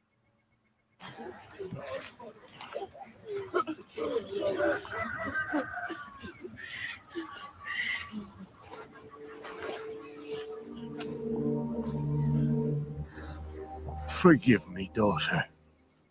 'Twere my only choice. I shall. All right, now I gotta say while I'm glad that it's synced up properly, there's something about the lip syncing that just looks off to me. It's a little weird. There's something. It's too hard. They're trying too hard to make it look realistic. That's my instant take as I see this. Bringer of salvation. Oh, look, it's Siri. A Witcher? Oh yeah, some people were surprised by this when her hood gets taken down. I'm only saying that because we already know she's there. I'm like, oh, there she is right there. So something's going to go down. Nay, you can't. 'Tis tradition. Chosen she is by the gods. No. All right. Well, let's go back here. The big hullabaloo.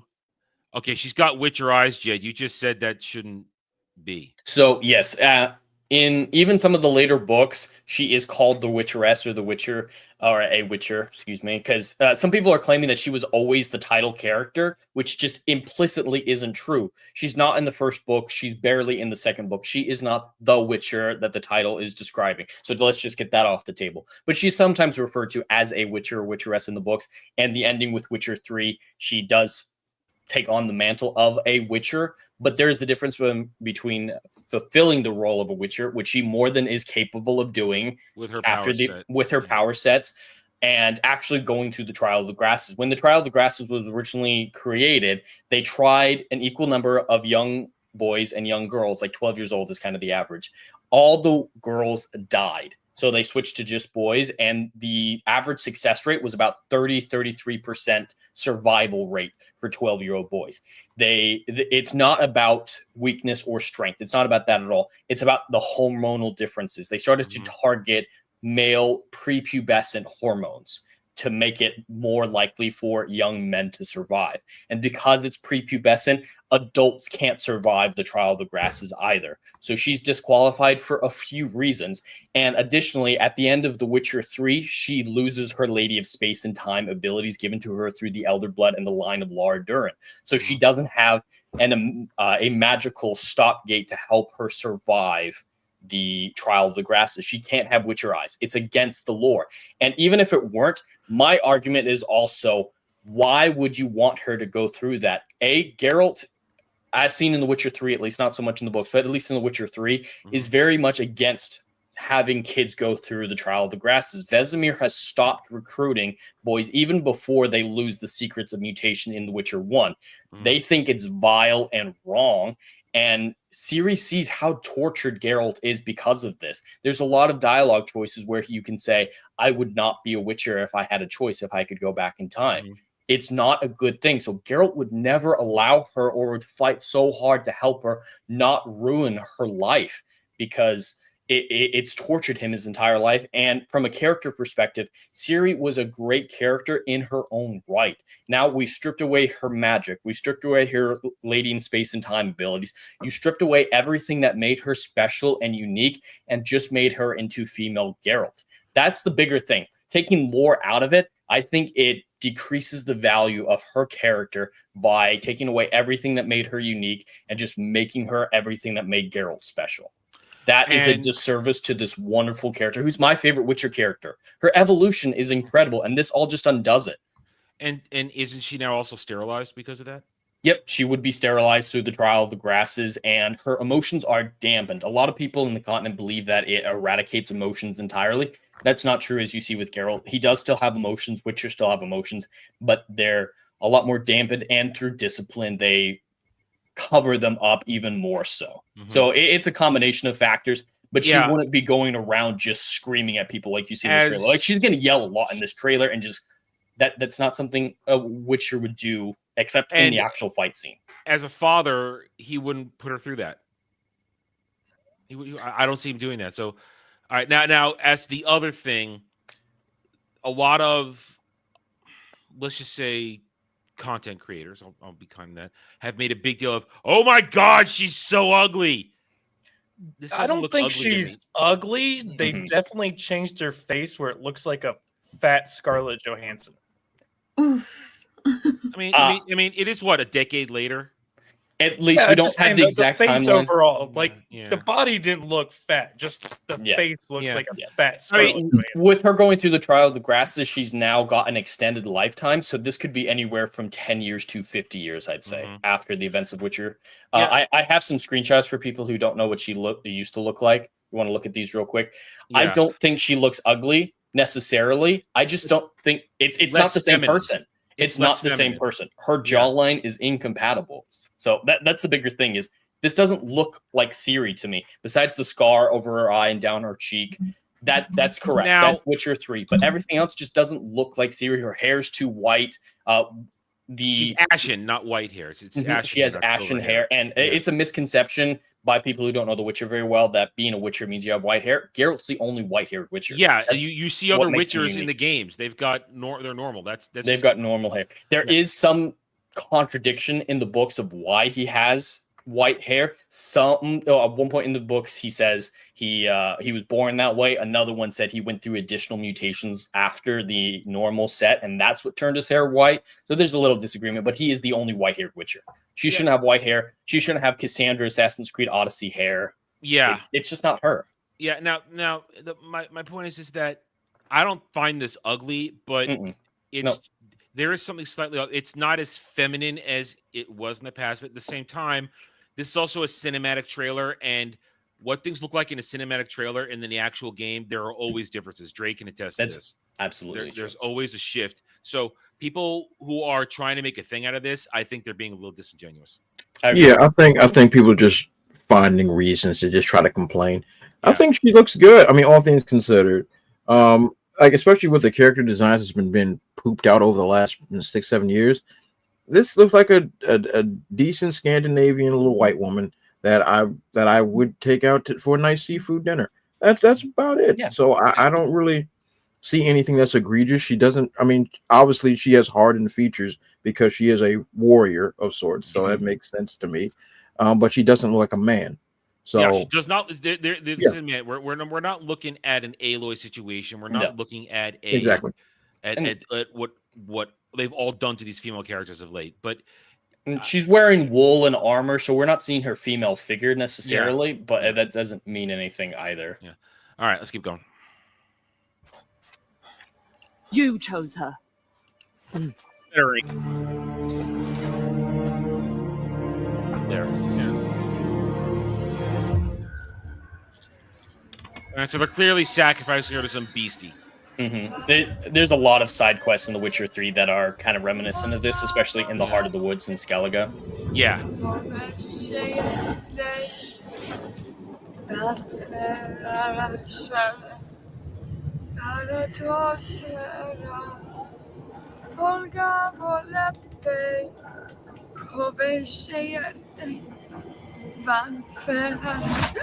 Back to the village. Go, now. Nay! I must save them! Save the village! Save yourself! All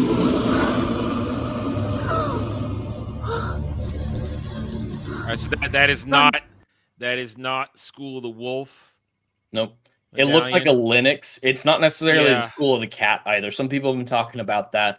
And to answer the question in the chat, the School of the Cat it's in the game, I believe, only that they recruit women.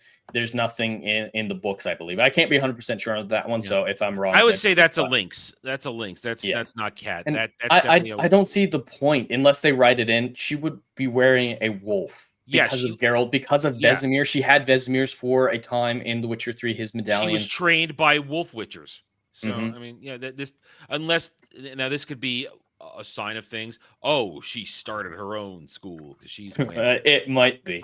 And technically, a lot of people can make Witcher medallions. Like in the books, Geralt loses his actual Witcher medallion, and Fringilla in Toussaint makes him a new one. It's lower quality and it's not as effective, but someone could have made it for her and just decided, hey, you're a woman, you like cats. We'll find out. I'm sure they'll tell us. They will tell us, I'm sure. Run to shelter. That jaw, though, dude. That jaw. That's a jawline. It's not Ciri's jawline. Yeah. It's a lot wider. I don't think she's ugly again, but that's doesn't a look bigger like Ciri. jaw.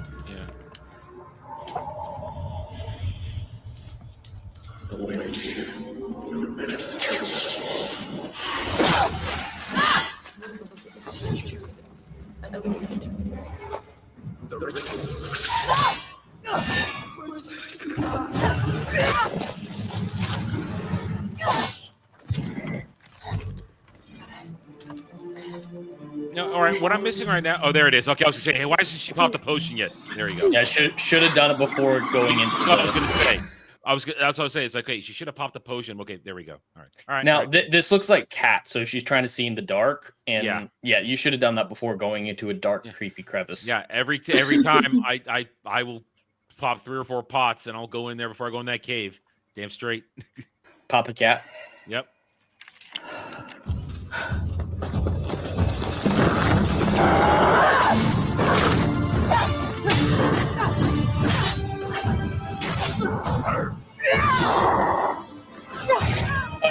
Can we pause it? Yeah. So the fight's gonna stop here for a minute. So I totally buy her being able to do these acrobatics, these fight scenes. We see her in the books and the games being able to fight like this. Totally fine, especially with the Trial of the Grass. As much as I hate her being an actual physical mutant witcher, it makes sense. That's all believable. The one discussion I will have is about her Witcher signs. So at the end of Novel 2, Book 4, The Time of Contempt, she voluntarily gives up her normal sorceress powers, the type that Yennefer and Triss have and have trained her in, and she only has her Lady in Space and Time abilities for the rest of the books and in the game. And then the third game, we see her lose her Lady in Space and Time ability. So the assumption is that she is magically powerless at the end of Witcher 3. And I think she should have just gotten her Lady in Space and Time abilities back and fulfilled the role of the Witcher, and everything would have been fine. Just give her those powers back. You're the ones who took them away. You can show her gradually getting them back. That's totally fine. But her doing Witcher signs, it's they have to explain it more, because Witcher signs, they are traditional magic. Like Yen and Triss can do Witcher signs. They don't, because it's crude magic. It's basic bitch magic. Like they look down upon the signs and make fun of Geralt. It's like, oh yeah, you've got the magical ability of a cat. Yeah. That's nothing special. But because she voluntarily gave up her powers, I don't necessarily see a lore explanation for just going through the Trial of Grasses reignites a tiny bit of her original magic. I feel like they have to write in her getting traditional magic back because of how she lost it in the books. It would make but I good doubt game they're going mechanics. to. It would make good game mechanics.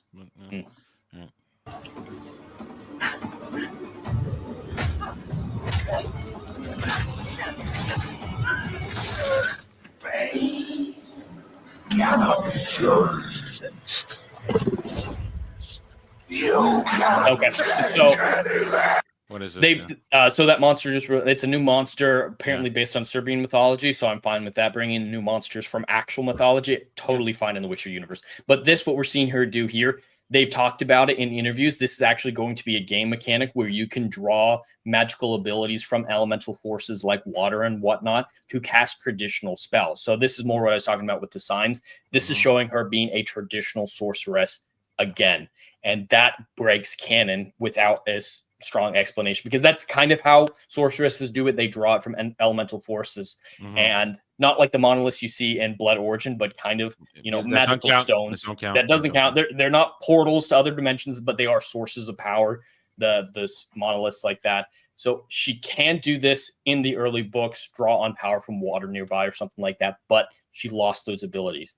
They're not going to explain it. I have no doubt they're not going to explain it, but it's going to be a major part of the gameplay, they said, is her using traditional magic. Okay.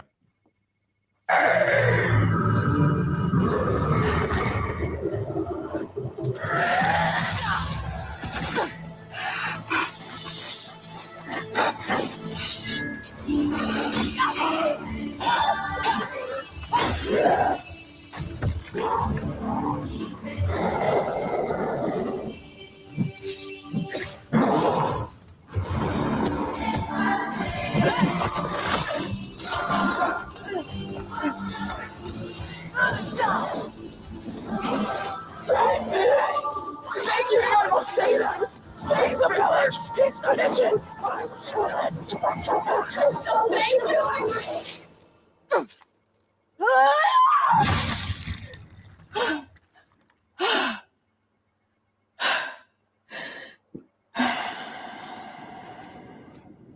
So yeah, we're going to get a little bit left. That was definitely supposed to be reminiscent of the Witcher 1 cinematic. He used a chain like that. Okay. And it's going to be in the game, they said. The chosen one. His tradition. Oh no, no, no. So the villagers killed her? They keep with the tradition of the sacrifice. It's all we wanted. For her to go to the woods. To go to the gods. Gods? There are no gods here. There are only monsters.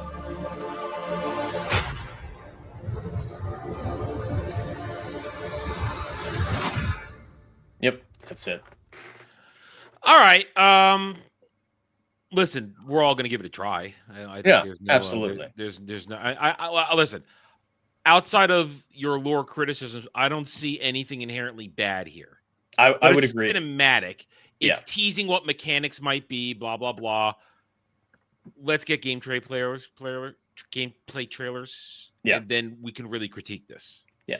I don't have any problems with how the fight took place. Some people are saying that it's a men are bad story, which it's part of the Witcher lore. There's a lot of the humans can be the real monsters Humans sometimes. are fucking idiots. That's what it is. No problems with that. The story presented in the trailer and the monster fight in the trailer, I see no problems with those. She doesn't seem like a girl boss, knowing what powers and abilities they're saying that she has. My concerns are purely lore based.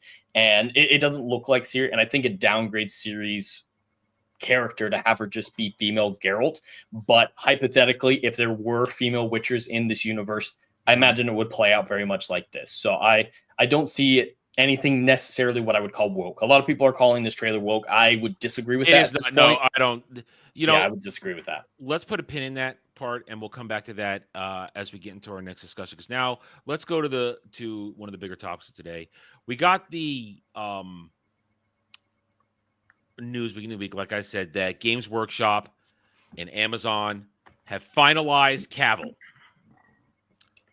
for making Warhammer 40K. Now, Sleazy, I know you are much more knowledgeable about this stuff than I am. How you feeling about this out of the gate? I'm looking at it like Cavill would be Denzel. It doesn't matter what happens. Cavill's going to do something good with it, even if it's shit. I have very little hope that this series will be a great 40K series. I think it'll end up just being a decent show. And I say that because Games Workshop and Amazon's deal, from what I understand, is that Amazon took all the merch sale rights, and part of that deal was we got female custodes. So I'm a little bit torn. Okay. I know that's a big... Explain that for people who don't know what's going on with that. All right. As streamlined as you can. That's why I'm like not just regurgitating 30,000 years of lore. Custodes are genetically engineered superhumans to be the best of the best of the best, sir. And they're taking from the most badass of stock that you can. So if you're taking the best of the best of the best, it's going to be a male. And GW has, for whatever reason it actually is, I suspect it's because of Amazon, have started adding female warriors to a place they have never been canonically. Never. We've had no female Space Marines, no female Custodes, and anything below that is a normal human, and it doesn't matter. So for some reason, now we have advanced superhuman females because reasons. Okay, and I have gotten the commentary, and I haven't argued with it, that Games Workshop is not to be trusted in any of this, because they and listen, I'm about 20 years removed from buying the plastic crack. It's been a long time since I bought it, because as noted, it is crack, and you will spend all your money on that shit. I've still got a box of unpainted orcs in my closet that I had 4,500 points of Tau, and for people who don't understand, that's about a lot. $7,000 of plastic. It's a lot. That's going to fill up an entire pool table. Yep, I had 3,000 points of Tyranids, which is a lot because that's a horde army. So that's several $1,000s more, probably around the $6,000 mark. I had 2,000 points of Eldar, which are the knife-eared elf bastards. It's those daisy-eating motherfuckers. That's a lot. Let's see. What else did I have? I didn't do Guard. I did do Space Marines. Right as they were injecting the timeline push. So I've got a mixed force of the OG Space Marines that are real and the new fucked up shit. And I've read probably a couple 140K books. Damn. Yeah. So I mean, they should be making this shit for you. I mean, I was always more of a fantasy guy, but I hung out with 40K players. I had friends who played 40K, so I was in it, but I wasn't in it. The new version of I Have a Black Friend. I'm gonna. Yeah. So I can talk about 40K. I have 40K friends. Well, listen. I've always said I have enough information to be dangerous, but I can't go in depth. I know just enough so that I can carry on a conversation. I can understand. I understood everything Sleazy just said. I understood every word of it, but I can't go into deep detail of why it's exactly I understand it. That's the thing. I've got books that are out of print for so long that they resell used and abused for like 150, 200 bucks. Damn. So I've been really into this since like 2004. Yeah, and he hasn't even mentioned chaos yet. He hasn't even mentioned chaos yet, which is like the contribute, which is like the catalyst factor for why everything sucks because of chaos. Point So, is, yeah. I could go on that even longer. Oh, my friends were chaos players, so that's a lot. That's what I know the most of because I've had so many discussions about chaos and I all that played fun stuff. 30K and I picked a Night Lords. See, I don't even know what that is. I don't know what that is. So he was one of the Primarchs that fell because he had the powers to see into the future, but they were uncontrolled. So he knew the war was going to start and he was going to get killed by the Emperor. Okay. So he literally was just like, well, I'm kind of fucked. I'll do it anyway. Fuck it. I'm gonna fall. But so this should be tailor-made for you because I always say whenever they do these projects, pick up these IPs, you should make it for the hardest of the hardcore. Because if they win you over with all your knowledge and passion and love for this stuff, you would be the best cheerleader to go out there and convince, not me, I don't need convincing because I'm the casual, to go out there and tell the normies you're going to like this. It's going to be fun. It's going to be dark and gruesome and gritty, but you're going to have a great time. It doesn't feel, it feels like they're not going in hard enough with the opening salvo of information they've given us. Like, oh, we're getting to that. We have one thing planned. Yes, Henry Cavill is show running. Now, Cavill is a hardcore nerd, and that's what we like and respect, and we want him to win. We want Cavill to get a win here. We all want him to get a win. But I don't know if they know the proper entry path to get people involved. I mean, for me, go ahead. I haven't read up on the recent stuff because I'm too scared and I will punch a hole in the wall because 20 years of, $100 books. It's like, please don't fuck this up. Yeah. If the rumors are true and he's doing an Inquisitor series, it'll more than likely be fantastic. Even if they inject modicums of woke stuff in it, it'll be okay because it'll still match. And I'm hoping that's what happens is that he sticks to a more human plot line than going with Space Marines and doing all sorts of crazy stuff. Because as much as I do love Space Marines, making videos or television shows about them really just turns into bolter porn, which is just big guys shooting guns, ripping people's heads off. But if you go with the more human aspect, you can get into Inquisitors, where it's a nice detective line that fits into the lore extremely well, and you can do that for decades. And you can get low-grade demons in there pretty easy. I mean, I want to see a Bloodthirster. I just do. No, you don't. Yes, I do. Yes, I do. I want to see a Bloodthirster. But no, I understand what you're saying. See, that's why I'm dangerous to casual, because I thought, oh, Space Marines, that'd be an easy entry point for normies. But you just described a better entry point, because then you can keep it low scale. We don't need to get right away to armies clashing, but you can still get some of the nasty shit in there. That, and you avoid having to teach a normie 15,000 years of lore. Right? You can just be like, oh, this is a really grim, dark setting. Everything's fucked up beyond recognition. People are fighting for just survival, and there's all this crazy stuff going around. You can drop a normie into that, and they can understand human emotions and human interactions and understand that, oh, this dude carving stuff into his skin is bad. Yeah. And getting superpowers really what would be cool? If they took an Inquisitor and dropped him into like a Necromunda hive. That would work, I think. That's kind of what the Eisenhorn series is. So it's a trilogy of trilogies at this point. Dan Abnett is a fantastic writer, but he has some medical issues, so it takes a decade to get a book out. But you get Eisenhorn. If you do Eisenhorn, you get Ravener, and you get Beckwin. And those novels are fantastic. Absolutely fantastic. There's a lot of nuance that the fans will get. There's enough in there that everybody can really just drop in and be okay. There will be questions which will cause people to, investigate more. So I think it's a good gateway for normies to enter the 40K universe, period.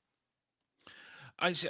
This is why I was glad you hear this because I could not have given that kind of explanation, and that seems the logical thing to do. Now, with Cavill's background, you do think there's a good chance he's going to go down that route. There's a decent chance. I think there's a good chance, and the way things have lined up to work this way, I kind of think that's what they're doing. And I think Cavill being such a fanboy for 40K, in the way he phrased his, I think it was Instagram post, was that he was working out plot lines he wants to do and stories he wants to do.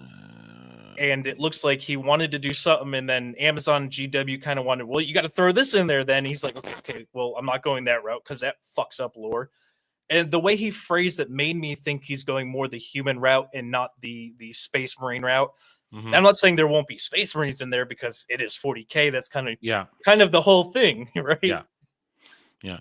Here's this line. My incredible team and I are, alongside the brilliant minds at Games Workshop, have been working away in concept rooms, breaking down approaches to the enormity and magnificence of the Warhammer world. Together, we've been sifting through the plethora of incredible characters and poring over old tomes and texts. Our combined efforts led us to a fantastic place to start our universe, which has been agreed upon by those up on high at both Amazon and GW. That starting place shall for now remain a secret. With Watch This Space, though, more to come in time. Now, I don't think we're going to hear anything from this now for a good 6 or 7 months, honestly. Yeah. Because the other part of this is he's about to start filming Voltron live action. I think he just finished his Highlander filming. So Cavill's going to be on the promotional trail for the next. He's going to be making movies and be on promotional trail for other stuff for the next year with 2 movies that could possibly be very niche big. It's Highlander's going to be a reboot of the entire franchise, and I hope it's good. We've discussed it multiple times.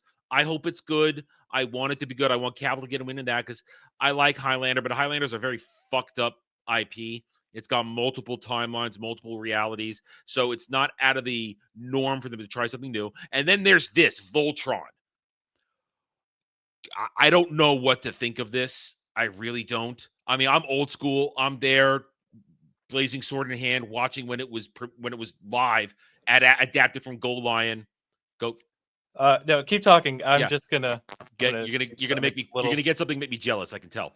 But I think I see it. I see it. Yeah, I see it. I see it. I see it. Yeah. I had the diecast one. Oh, you had the good one. You had the I good have one. No idea where it is, but I had a plastic one as well. I had the plastic one where you could put the action figures in it, and that one was, that's that one. Oh, okay. I had the plastic one where you could buy the action figures. You also had the Castle of Lions that you got for that. I had the whole thing. That one was so cheap that my playing hard with my toys, it did not last well. It didn't last well at all. It fought the Rancor too many times. But the diecast one, do I still have it? Hold on a second. Let me see if I still have it here. I missed it, and I really, really wanted to get it. I think I've saved it in the bookmarks. Yeah, I missed this last year. I so wanted to get this, and I was hesitant because I didn't want to just drop the money. It was going to come out. This thing looked incredible. I wanted this so bad, but it sold out. It would have had everything, combined them, the weapons. I really wanted it. It would have been great. That diecast one, like you could throw that through a truck. Adam, as usual, you've blown it. I'm cheap. I didn't at the time. It was only $43, and I just couldn't bring myself to it because also I didn't know if I was still going to be living here at the time. I didn't want to worry about address and it getting sent to the wrong place if it came out. So I had many, many excuses, and I didn't do it. And the diecast one was cool because the diecast, you could shoot the lion heads, like fire them out. That was cool. The plastic one does it too. It did. Not the one I had. Not the one I had. Oh, so you're the poor. I'm the rich one now. Yeah, I was the poor. It was because poors. Yeah, I mean, my ear fell off my Black Lion head. I think the only thing I'm missing is the missile on the back. So I could have this. So he's got 40K. He's got Highlander, 40K, Voltron. Cavill's busy. There's always the perennial rumors that people want him to play James Bond, which I don't think is ever going to happen. They're not that smart. So the Broccolis are not that smart. Broccoli daughter, she's dumb as a freaking post. She's dumb. She's not smart enough to give people what they want. So between all of this, we're not going to hear anything on 40K for at least until this time next year, I think. Yeah, I'm going to say a year because A, he's doing all this, and B, I highly suspect by the time the writers are done with everything, he's going to be like, oh, hell no. He might going to make them redo stuff. And I hope so. What's going to end, because he is the executive producer, he's the showrunner. He is essentially the showrunner, which means it's his production company that's doing this, that he made specifically to be forward in this. So, and once he's done with Highlander and Voltron, I think this is going to consume his life outside of his family. I think this is all he's going to do. I mean, if the Highlander works, they may do a sequel, but I think he's going to be hyper focused on this, and he will do this. Like you said, they could do this for a decade and produce really cool shit and build up to some awesome stuff. Yeah, because if he does something really easy for people to get into, he can still do a ton of other series. Like if this one picks up and it's really good and people enjoy it, he can start introducing different. I just had a brain fart. Holy shit! Different armies of the Imperium. Like you can go do the entire Gaunt's Ghost series, which is I think 8 or 12 books. Mm-hmm. A lot of books. That one you could do as a series for years and years. I mean, just not even touching the Space Marine aspect. You can do all these series, and they will be great action detective series, the full works. And as an orc fanboy, I'd love to see them have to deal with a wog. I would love to see them have to deal with like a full-on wog that just starts to wash across everything. I would love that so much. The other one is I personally recommend Caiaphas Cain as entry-level reading, just because it's humorous, it's light, it has a lot of references that fanboys will understand, but other people just think it's a joke and laugh it off. But I mean, he fights Tyranids, he fights Taus, he fights orcs, he fights everything under the sun, and that would introduce everybody. Like, there's so much he could do with. Like, what gives me hope is how fast he was ready to jump off The Witcher after he tried to defend it, and they told him to fuck off. Mm-hmm. Like that's what gives me hope. But I'm reluctant because GW and Amazon have both gone down this. Well, we need to inject this shit into it, and it's like, I think it depends on, as executive producer, how much power does he have to veto shit. It'll all come down to that. And if I'm sure at this point he knows how to play the game. He'll make small. I think he's smart enough. He'll make small compromises here and there that will not ruin it, so that he can get most of what he wants, like 85% of what he wants done. So so let me now turn this over to the discussion topic before you have to go. When I put this out, when I put my video out in the week, I immediately got the worrisome stuff that you said. People saying, "Oh, it's Amazon; they're just going to fuck it up." Not even any sort of where we feel good about this. No, it's going to fuck up. And so I pose this to you: coming out of all the horrible, horrible stuff we've experienced for the past several years and the pop culture war stuff we've been fighting, I feel that now that things are, I believe, on an upswing. We still got a ways to go, but we're on the upswing. The pendulum is swung back, and there are other discussions we have that now the pendulum is swung back so far. As I warned, there are some factions out there that are doing that are picking fights that are making them just as bad as our opponents. But at the same time, I think this is a moment where we should start to try and rediscover what positivity is, optimism is, and not instantly think it's going to suck and go full black pill. Cautiously optimistic is what we should be. That's fair. I'm totally on board with that. Yeah, I do believe that a strong degree of skepticism is entirely warranted with a lot of the modern Hollywood studios, especially Amazon. We know what comes out of Amazon studios with, Rings of Power and Wheel of Time alone. So I think skepticism is 100% failed, but until there's evidence to the contrary, there's still room for optimism, cautious optimism. There's still room for hope. I've been hopeful of plenty of things that went poorly. I've been skeptical of things that actually turned out well. The one that surprised me that I haven't talked about on the show yet, I watched Red 1 last night. Wasn't that bad. It really wasn't bad. I mean, it wasn't good or anything, but it was significantly better than I'd expected. And if it hadn't been, the drama around it, I would have watched it sooner. And it's worth watching for a fun, turn your brain off time. So it's not doom and gloom on everything like people make it out to be, but we're not at the point where we can implicitly be hopeful of anything That's anymore. not what I'm saying. I know, but even of established franchises that are still good consistently, it can always turn. It could still turn bad. So skepticism in all things is kind of the way I look at it. And that's my point. I'm okay with cautiously optimistic. I'm okay with proper skepticism. But what I'm seeing is these things announced, and it's the instant black pill seems to be the unfortunate default that we're on. I mean, let's go back to earlier. We were talking about upcoming Superman stuff. We weren't blackpilling. We're just being skeptic of James Gunn's abilities. We're not blackpilling. We're willing to see what it looks like. But I mean, am I wrong in thinking that? Well, I don't think you're wrong. I think we still have at least a couple years of slop that's going to come out from stuff that's been in the works for years and years. And we're going to have to deal with that still. And they're going to be abject disasters. But there's going to be stuff where we finally start, like we haven't won anything yet.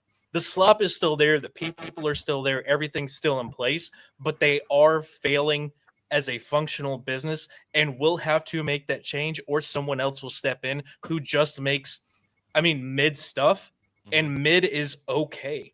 Yeah. That's what I don't care about, your fantastic movie that takes 15 years to make. Mid is okay. I'd rather have 100 mid shows that I can just sit there and watch and veg out on.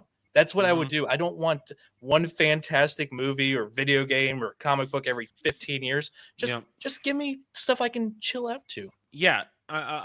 Give me something that may only be good for one Saturday evening watch, but I'll take it. It gets me through a Saturday evening. I feel like I've had something that stimulated my brain, and then I can move on to something else. I relaxed a little bit, and that's what we're asking for. But I don't want to criticize people for going instant black pill, but I think there needs to be some sort of attempt to heal yourself from the damage. I mean, Dre, you're not black pill at all, even though you're black. I wouldn't consider myself black pill, but I sympathize with the black pillars 110%, because once you've been sodomized several times, why would you come back on the chance that you won't be sodomized? That's the issue that a lot of people are facing, especially if we're just thinking about Amazon and all the nice creamy dumps they've been taking on people lately. Like, why in the world would somebody put themselves back at risk to get dumped on again? So, like, I believe in cautious optimism, but as I've said several times, and Adam, you disagree with me, but everything has to die so that it can live again. Everything has to die. So, in regards to that, do I think Amazon's going to smash anything out of the park? No, I don't. But we're at the end of this chaos. I can see the light at the end of the tunnel. I can see that executives, no, I won't say executives, their shareholders have had enough of the nonsense, because they're trying to buy Maseratis, and right now they can't even buy Honda Civics. So therefore, they are forcing the hands of these people that just want to push their agendas and all their nonsense. And it's like, hey, look, enough is enough. We need to get our money back. And so now I think the future, there could be some optimism, and we've seen bits and pieces of that this year, like with Deadpool and Wolverine. We can see that certain people that know what they're doing are putting their foot down and making these psychopaths do what they're supposed to do. Inside Out made a gajillion dollars. Like there's certain things that are in motion because the end is nigh for all this woke ideologue foolishness. So there can be hope in the future. But now, will there still be sprinkles of it here and there? Of course it is. Like evil doesn't die that easy. But I understand why people would be like, "Hey, never again. I'll never do it again." I sympathize 110%. Yeah, because I think my biggest problem is that I blackpilled once when Disney Star Wars began, and I was in that abyss of misery for 6 years. And I guess as soon as somebody says to me, "Oh, it's done, it's over," I have an instantaneous reaction of, "Don't do that. Don't be like that. It is not a good place to be in Blackpill. Be skeptical, be cautious, don't put full trust, all that stuff." I'm on board with that. But don't just say, "Oh, it's over, world's done. It's never going to be good." When we have evidence it isn't good, then let's make that call. But we don't have any red flags for something like 40K yet. There's no red flags yet. It's not like what we talked about with Harry Potter last week. Well, you know what I'm saying, though? We don't have the information yet. Yeah. Amazon and Games Workshop are red flags. Sleazy, you mentioned that.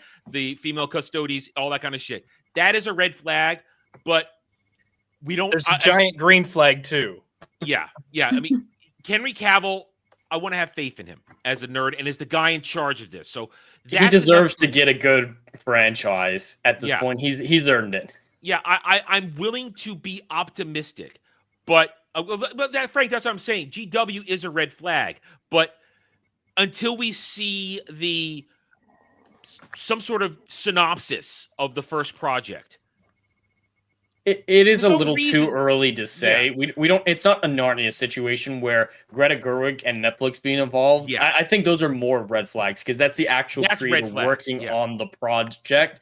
Whereas Henry Cavill is one of the main people that we know working on it. Yeah. Games Workshop absolutely gonna be a problem. But until we know more, like who are the writers, those types of behind the scenes announcements, I think would be a better indication of writers, directors, a cast. Those are going to be the big ones. And then, of course, once we get plot descriptions, trailers, we'll have a clear idea. But it is a little early, I think, to say one way or another. But that's the point. I've had people immediately say it's done, it's over, it doesn't matter. Amazon, Games Workshop, it's done, it's going to be shit. And I don't understand instant blackpilling at this point. We all agreed we're on the upswing, but and there's still a long ways to go. But we're in a realm now where it's time to stop thinking like that, because Sleazy, you said a good point. We haven't won anything, but we are winning, and I don't want to constantly do the negative content. I would like to do positive stuff, like we did last week, talking SG1. Like we'll keep going forward, talking all this stuff. All good things like reminiscing or I want to, and I'd like to be positive about the future and not just about the past is what I'm getting to. I look forward to this. This is the first thing I'm actually looking forward to in a long time where I think there's a good chance.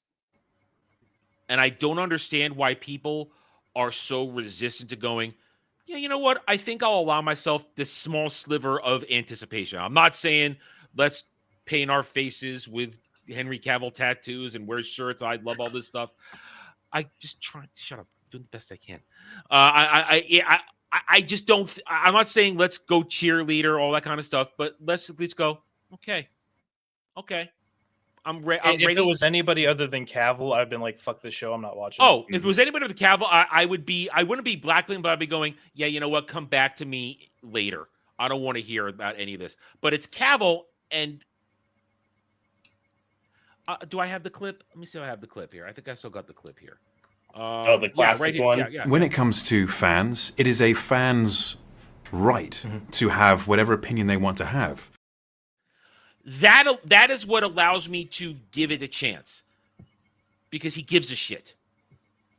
He has passion, and passion to me, passion means everything, because it means you care, and you're going to do your best. So I am forever.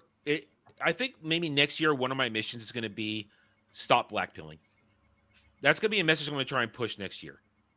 It's time to stop blackpilling. You can be gray pilled or any color pilled that has you some sort of wariness, but I think it's time to stop blackpilling and look forward to things. And I'm not saying don't be critical. You can, and shitting on Disney Star Wars is not blackpilling because I still love real Star Wars. That's not blackpilling. But it's time to not be negative, because you know what? If the people who are trying their hardest to actually make good stuff see us willing to be ready to accept fun again, that's going to encourage them to do it. But if all they see are people going, oh, fuck it, it's going to be crap, why am I going to bother? Then why are they going to try? Why are the people who have a chance to make good stuff with passion and accuracy and love for a project, why are they going to even bother if the instant reaction is, oh, you're working with Amazon? Fuck it, it's going to be shit. Fuck it. You're working with Netflix? Oh, who cares? Why would they even bother then? Why? That's the core of that for me. There has to be a little bit of give and take here. We give them something, they give us something, and we all take away a chance. A chance. So there you go. That's all. Anyone want to say anything else on that? I mean, I'll make a joke about it. You can. Don't be a middle-aged divorced woman hating on gamer boobs. Okay. All right. If you know, you know at this point. We are not getting into that. We are not. No. I just wanted to make a joke, and then it's fine. I'm out pulling the ripcord. You are. Handle. You got to go though, right? You got to go. Yeah, I got to take off. All right. Promote yourself. I'm Sleazy. I'm the cool Jew that doesn't spurg out about meat. I have a channel, Sleazy Society. I joke about stuff. I make fun of stuff. I hate everything and love everything simultaneously. So it's hilarious to watch me cope. But check me out, guys. I appreciate you having me on. Oh, no problem, man. You are welcome back. Link is in the description below. I'm sure Legatos will put it out there in a second as well. So thank you, Sleazy, for hanging out with us. We got one more topic, so we will let you go. You have a good rest of your Sunday. Later. All right, but we do have one more topic because it's in the title of the show, and I don't want to go away from not talking about it. At least because I don't like to tackle numbers by myself, because I am not a numbers person, and I want to make sure I read these things correctly. Although I am reviewing Skeleton Crew every week. Last week, I took you guys down a very dark path for what I saw happening, and you agreed that there is something there. Now, episode 3 didn't quite add to that, but it still had a lot of childishness in it for childish adults. But we don't have any Nielsen's ratings yet. I don't know if we even have Samba. I haven't looked at that, but we do have some from what's it called? The I forget what this is called. Luminate. We do have some from Luminate. This is from last week. Earlier in the week, actually. Star Wars Skeleton Crew viewership flops, unable to break the top 10 streaming hits. And let's see. I'll zoom in a little bit more so you guys can see this. And it's not working, so that's the best I can do. Here is November 29th, December 5th. That's premiere for the double premiere. Remember, they tried the double premiere trick. Let's get 2 episodes out there so we can say all the minutes viewed. No, The Madness, Landman, Cold Case, some of the John Benet Ramsey stuff, Lioness, Man on the Inside, Cross, Tulsa King season 2, which ended. That was the end. Lioness again, Late Daters, and Day of the Jackal. Most of these I don't know what they are. It's all Netflix and Paramount because they were the premieres, I guess. They premiere stuff, but no Skeleton Crew. It's weird. It's weird. Which day did it release? I have the Sambas. You have the Sambas? Okay, give me the Sambas. Let's see the Samba. Oh, what was the release date though? December 3rd. Premiere. December 3rd? December 2nd, December 3rd. Perfect. Here we go with the Sambas, December 2nd through December 8th. So that would cover the premiere. And Shit Dude Prophecy got on there. That show is garbage. Sorry. Mary got on here. For those who know Mary, I don't think many people are going to be happy with that show. I don't know. It's about Mary, the Mother of Christ. I was gonna be like, yes. From Netflix. I'll just leave it at that and let your Okay. imagination take it away. But yeah, I'm not seeing any skeleton crew on here either, unless I'm blind, which might be the case. No, you're not blind. You're ginger, but you're not blind. So it didn't break in. And Samba is a very accurate snapshot because while it doesn't reach all platforms, it shows what people are watching on their TVs, essentially. And let's be honest, as I've had these conversations, as weird as that is to me, that people are using their TVs as mini computers or shit like that. Because even though this. Oh, we lost you, man. I hit my cable and it muted me. My hand brushed the wire. I shut up. I plug all my. I'm old school, like Dre probably is too. I plug all my stuff into the TV. I don't actually use the TV. You know, I'm not. No. Look, that's why I have 3 screens. There's a reason why. 3 screens. Yeah. Because we come from that time period. Analog. Where just one We're screen. analog. Yeah, and we shoved it all in one. We have to evolve. We have to. I mean, He's never going to. No, I'm not. I've got 2 screens. Once you're over here. the hill, it's over. Can't teach an old dog new I'm gonna tricks. punch you in April. I'm gonna punch you. Anyway, no, but people watch shit on their TV. I mean, I've had these fights with Dermy before because he's part of that and I'm not. Where people will turn on Netflix on there, turn on Prime on there, turn on Hulu. They'll turn all the shit on TV and I don't. So but Samba gets that. So it is a legitimate snapshot, which allows a proper estimation of what people are watching in that week. And nobody's watching Skeleton Crew here. And here's the overall streaming. A lot of the same stuff on here. But this is going... See, thing about Samba is they're not doing million minutes view. They're just doing people watching it. This is the million minutes views. And this is probably what Nielsen is going to kind of look like in that week. They don't even crack it. And then again, this week, for this one, it didn't do it here either. Same shows. Just different order. Disney Star Wars is a failure. Nobody cares about Skeleton Crew. Hell, honestly, my reviews, they ain't doing shit. They are not doing shit for my channel, but I'm locked in. I'm going to keep going. I'm going to finish it out. Otherwise, I've got nothing to review after Dune Prophecy's over and until all the horrible movies start next year. So I'm going to stick with it. Also because, in my opinion, as a Star Wars guy, as an EU guy, as someone who has a lot of knowledge, it's my job, as I see it, to present an accurate description of how bad it is and what Disney is doing. And here's the thing. Right away, I'm getting I got one the other day. This isn't made for you. Why are you even watching it? Just don't watch it. How many times have we heard that? All the time. All the time. It doesn't matter what the product is. It's just not made for you. And I think Star Wars should be made for Adam. I'm just going to say it. The most diehard Star Wars fan I know should probably be one of the target audiences. Just saying. And the thing is, when it comes to watching this stuff, you want me watching it because even though I hate Disney Star Wars, I'm still going to be objective because my objectivity still allows me to say, while Skeleton Crew, plot-wise, is shit, from a production value, it's been done very well, as opposed to other Disney Star Wars shows. The plot, as dumb as it is moving along without any strange hiccups. The direction is good.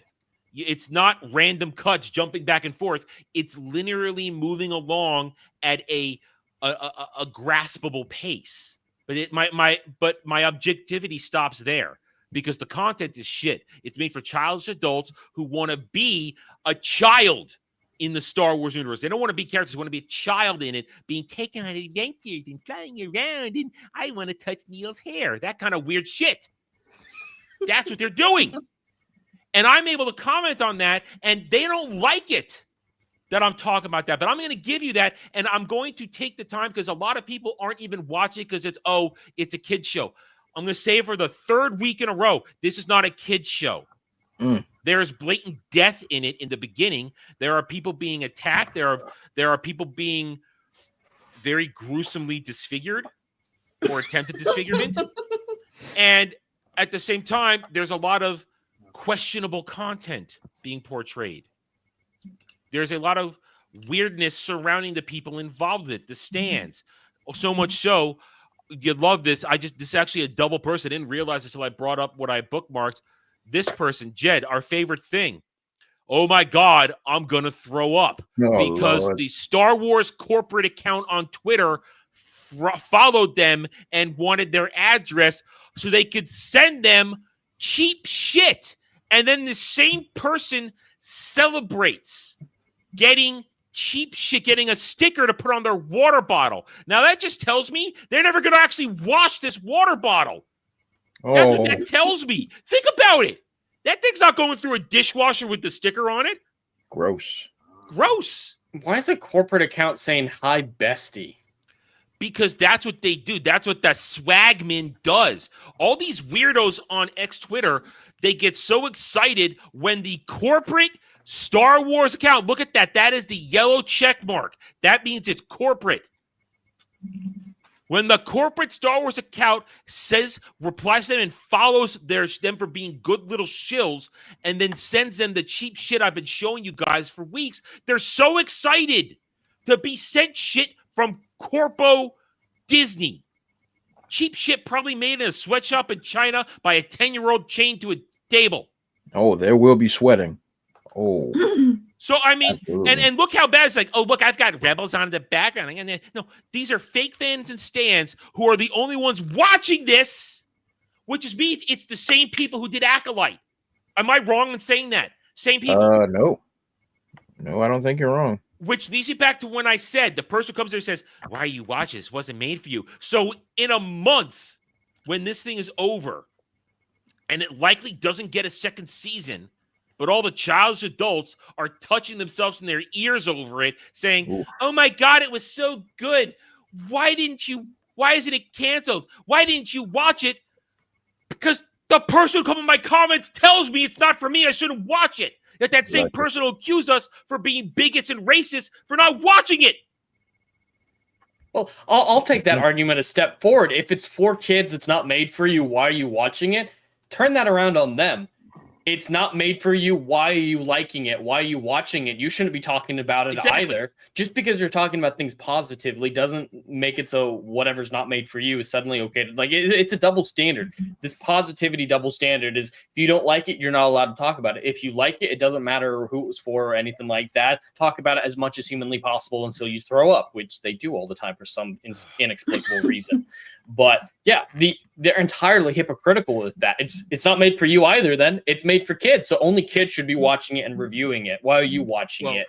They can't review it, but they should be the only ones watching it. And then I've seen these stout counts saying, I sat my 6-year-old down in front of it and they were riveted. Why don't I believe this? Because they don't have children. Well, some actually show the picture, but it's a picture, and the kid is just sitting there looking at it. That doesn't tell me anything. I don't believe anything they say. What I do believe is these numbers. And I believe literally nobody's watching this. People even barely want to see me review it. Unless you're a bigger channel reviewing this, nobody cares generally. That's how little. Nobody even cares to roast this hard. Hell, watch my reviews. I don't even roast it that hard. I streamline it down. I'm not doing long form. There's no clips. I'm not having major anything's about it. I get through it quickly because it's nothing. Literally, this week's episode was 37 minutes, but it had 3 minutes of intro and then 6 minutes of end credits. I checked it. There's nothing going on, but they're all claiming we're on an adventure. We've seen so much. You haven't seen anything. Nobody's watching it. Except weirdos on X Twitter like this, who's happy to tell us they throw up and is so glad they're getting sent corporal bullshit. Yeah. And I showed you, I showed you all that stuff. We don't have to go see it again. I've showed it to you. Disney Star Wars, and this is not blackpilling to go back to the previous discussion. This is just pure hate. This is hate. Disney Star Wars is shit. It's not successful. It will not be successful, and it's not going to be successful. There's nothing's going to save it. And I heard people have actually asked me. They asked me, I think, on Monday, Adam, can you explain people saying that Disney Star Wars is saved again and it's getting it right with Skeleton and the Crew? That is lies. This isn't saved anything. There's no interest. And even the people who are casually looking at it for review purposes or content purposes, they haven't looked at it that deeply to realize how effed up this show is. They just saw, oh, it's dumb kid stuff, I'm going to just move along. When in fact, it's so much worse than that when you look at it closely. There's a lot wrong going on here. And I suspect that the remaining 5 episodes will reveal it to be pointless and retarded. And it's just more Disney butchering lore. It's just more making their own shit up and an excuse to... I don't know what this is an excuse for anymore, because this doesn't change anything. It's just more bad Disney Star Wars made for what they claim is children, but no, it's actually for childish adults, plain and simple.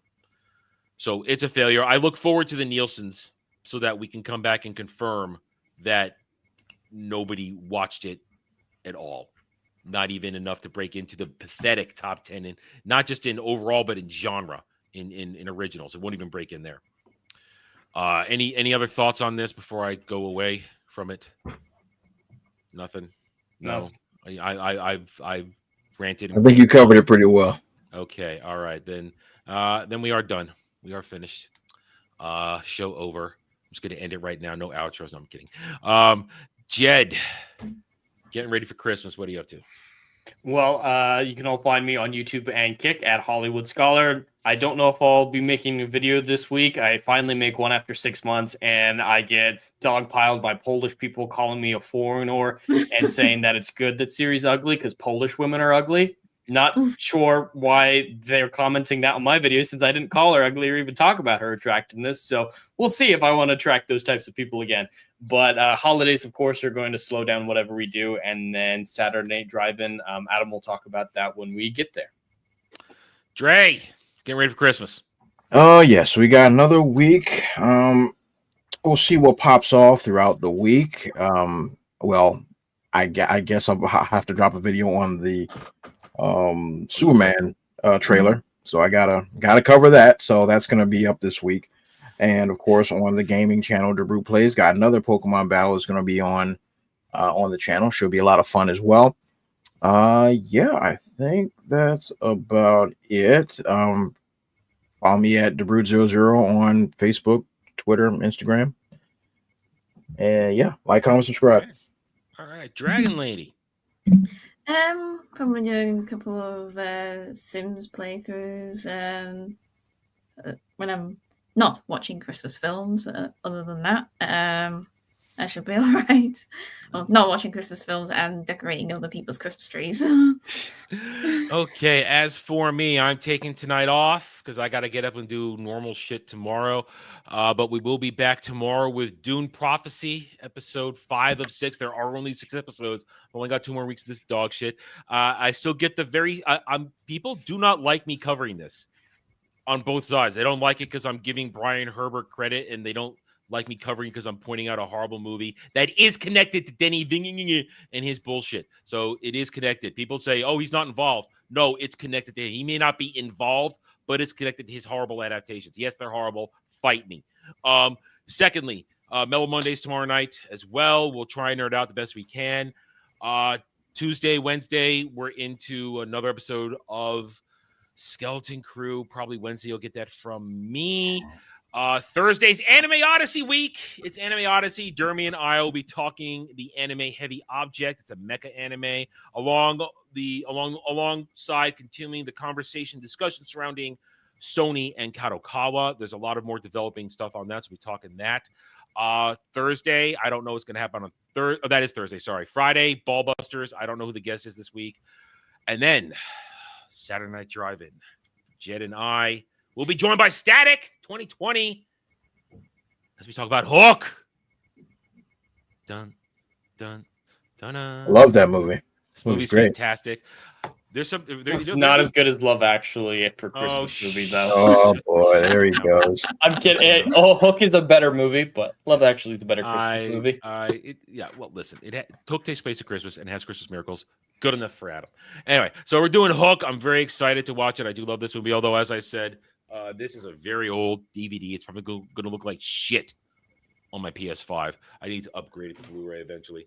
Then we will be back here for another roundtable next Sunday, 2 p.m. Eastern. And then the next day, on the 23rd, I'll be on Little Platoon's channel for his Monday afternoon stream. So I'll be talking about that again next week. Catch us that. Other than that, we thank you all for being here. We appreciate each and every one of you. We thank you for joining us. Hit those like buttons. And if we don't see you before then, Merry Christmas, everybody. Have a Merry Christmas. Feel that joy. And just be better to each other. So, guys, take it easy. Have a good night today, wherever you may be.